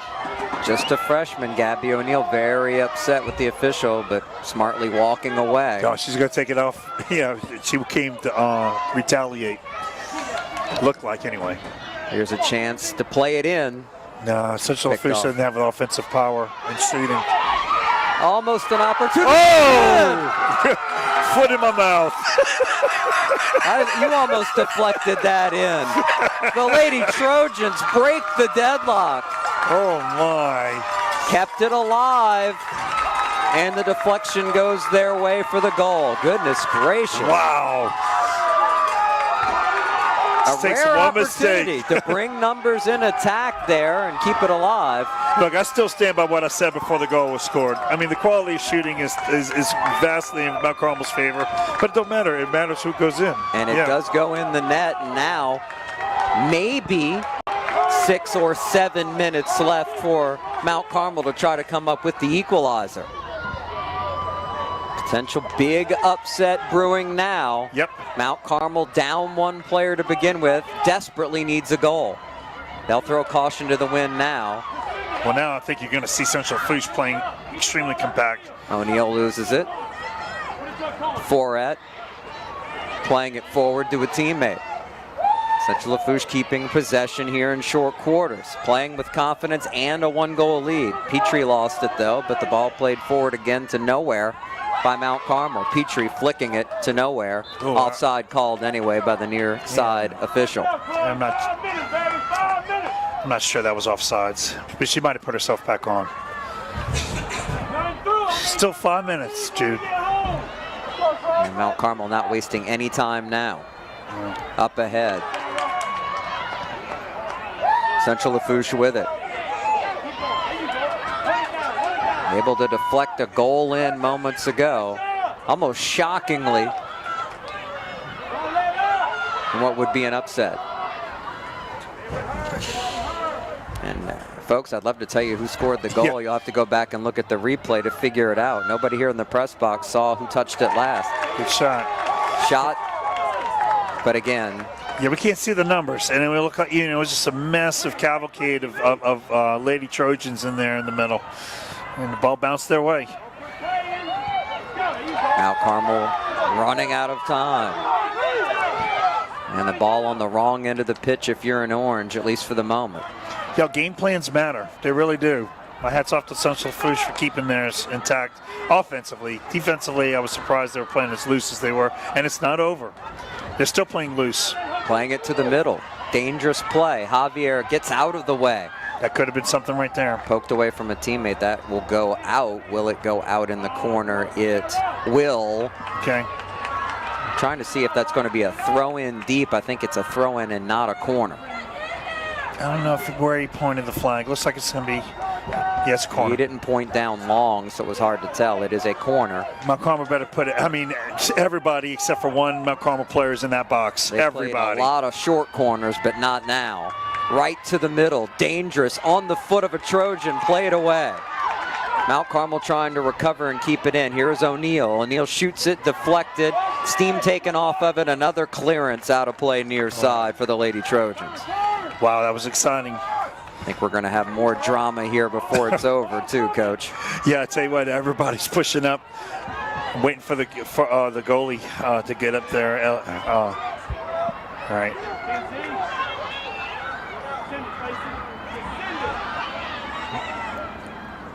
Good to see Mount Carmel fighting to the end. Central Lafourche making safe plays here, knowing they've got the lead. Minutes away from victory and a semifinal berth, the 7th seed. Trying to stun the 2nd seed. Played out, another throw in Mount Carmel. And I promise you that's going to be a stun. And a confidence builder indeed for Central Lafourche. It was a goal And now I can identify who the scorer was. It was indeed Mary Fourette.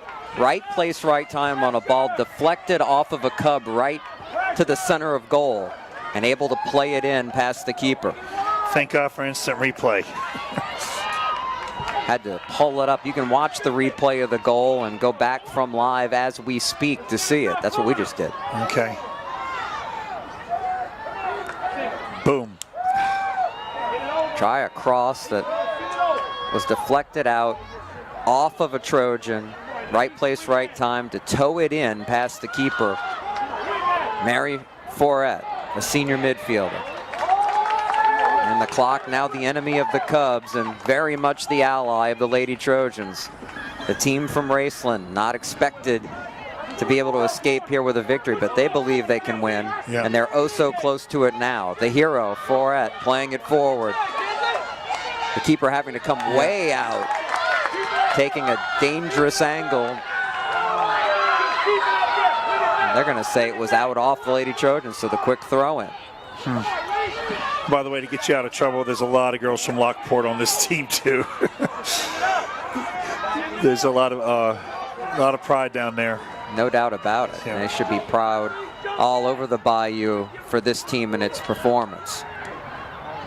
They're about to make history moving up to Division I this year. So we had no shortage of good teams on the Bayou. Vanderbilt Catholic's making another run themselves. A disciplined effort on the road may pay off in City Park. Oh boy, she should have stayed down like that. It's going to cost some time. O'Neal was fouled. I expect this is going to be a shot on goal. It's all but one of their restarts. And yeah, put your goalie in.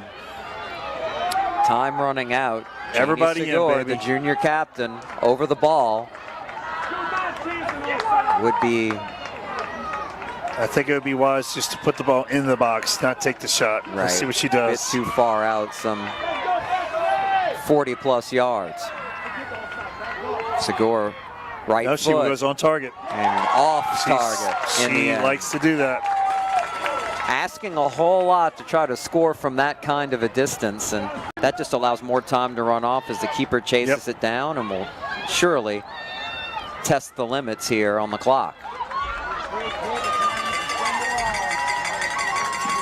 The official not anywhere near up to give a warning. Eventually the goal kick will come. Stadium clock no longer running. Yeah. We're down to mere seconds left in this match. She's supposed to be keeping her watch tight on the field. Mount Carmel trying to put it in a dangerous spot if they can. Instead, booted up high. Seconds tick away. Offside is called. Yeah. And we have a kind of theory with coaches. If she lets the stoppage time go a long time, sometimes it's a sign of guilt that they made a bad decision with the card. Maybe the last chance for Mount Carmel. Yeah, Played towards the center. Picked off. Fighting back for it. Keeping possession is Segura. Looking to play it to the right. Deflected into space. Another chance for Mount Carmel perhaps. Look at this. To the middle. To the ever dangerous do too Dixon. much. Trying to go behind her back with it on the heel. She wanted the goal. Clock is running out. Not enough time to play around with it. And Lafourche having it go the way they want it down the other end. Got the goalie. I mean, wow. Final whistle could blow at any time.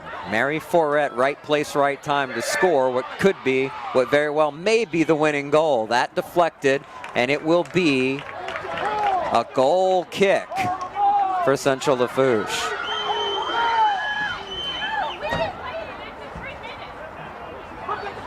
Mount Carmel tried to clear the ball, went off one Lady Trojan right in front of goal to the waiting Fourette.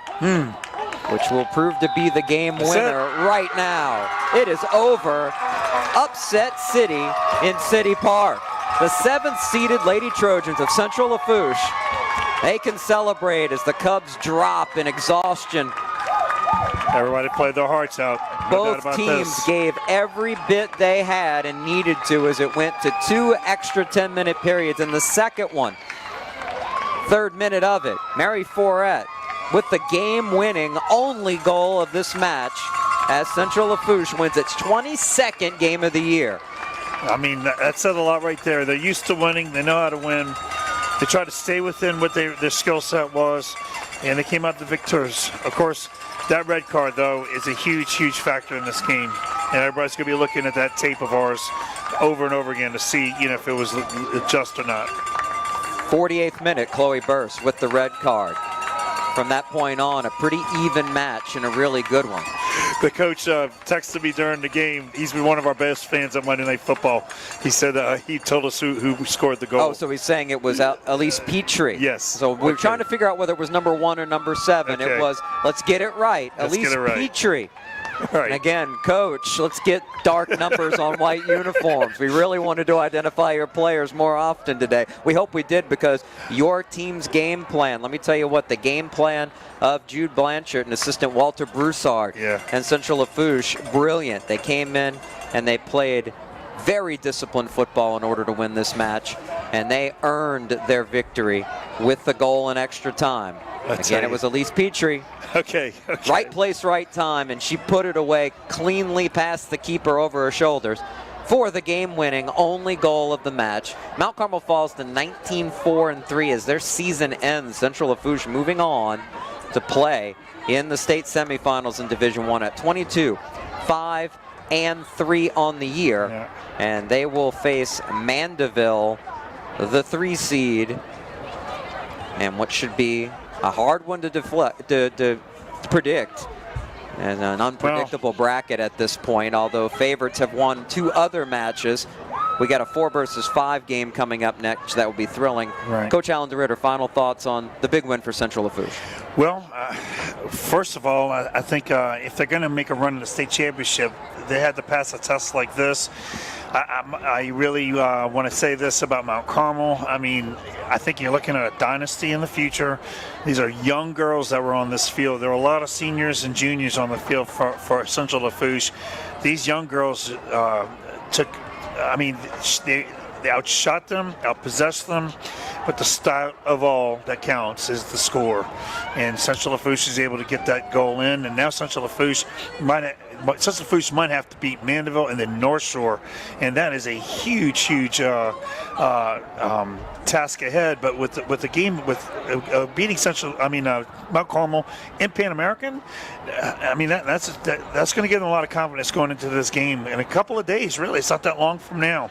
I'm sure Coach Esker's already calling Coach Blanchard to set up the game time on Saturday. It's a separate stream, Dominican and St. Joseph's. We'll have it next on Crescent City Sports, so stay tuned for that. Both streams available on our live streaming page at crescentcitysports.com, as well as both streams, including the replay of this thriller, on our YouTube channel. For the Coach Alan DeRitter, I'm Jude Young. See you next time, which is a few minutes from now. A few minutes from now. And the girls' state playoffs on Crescent City Sports. All right.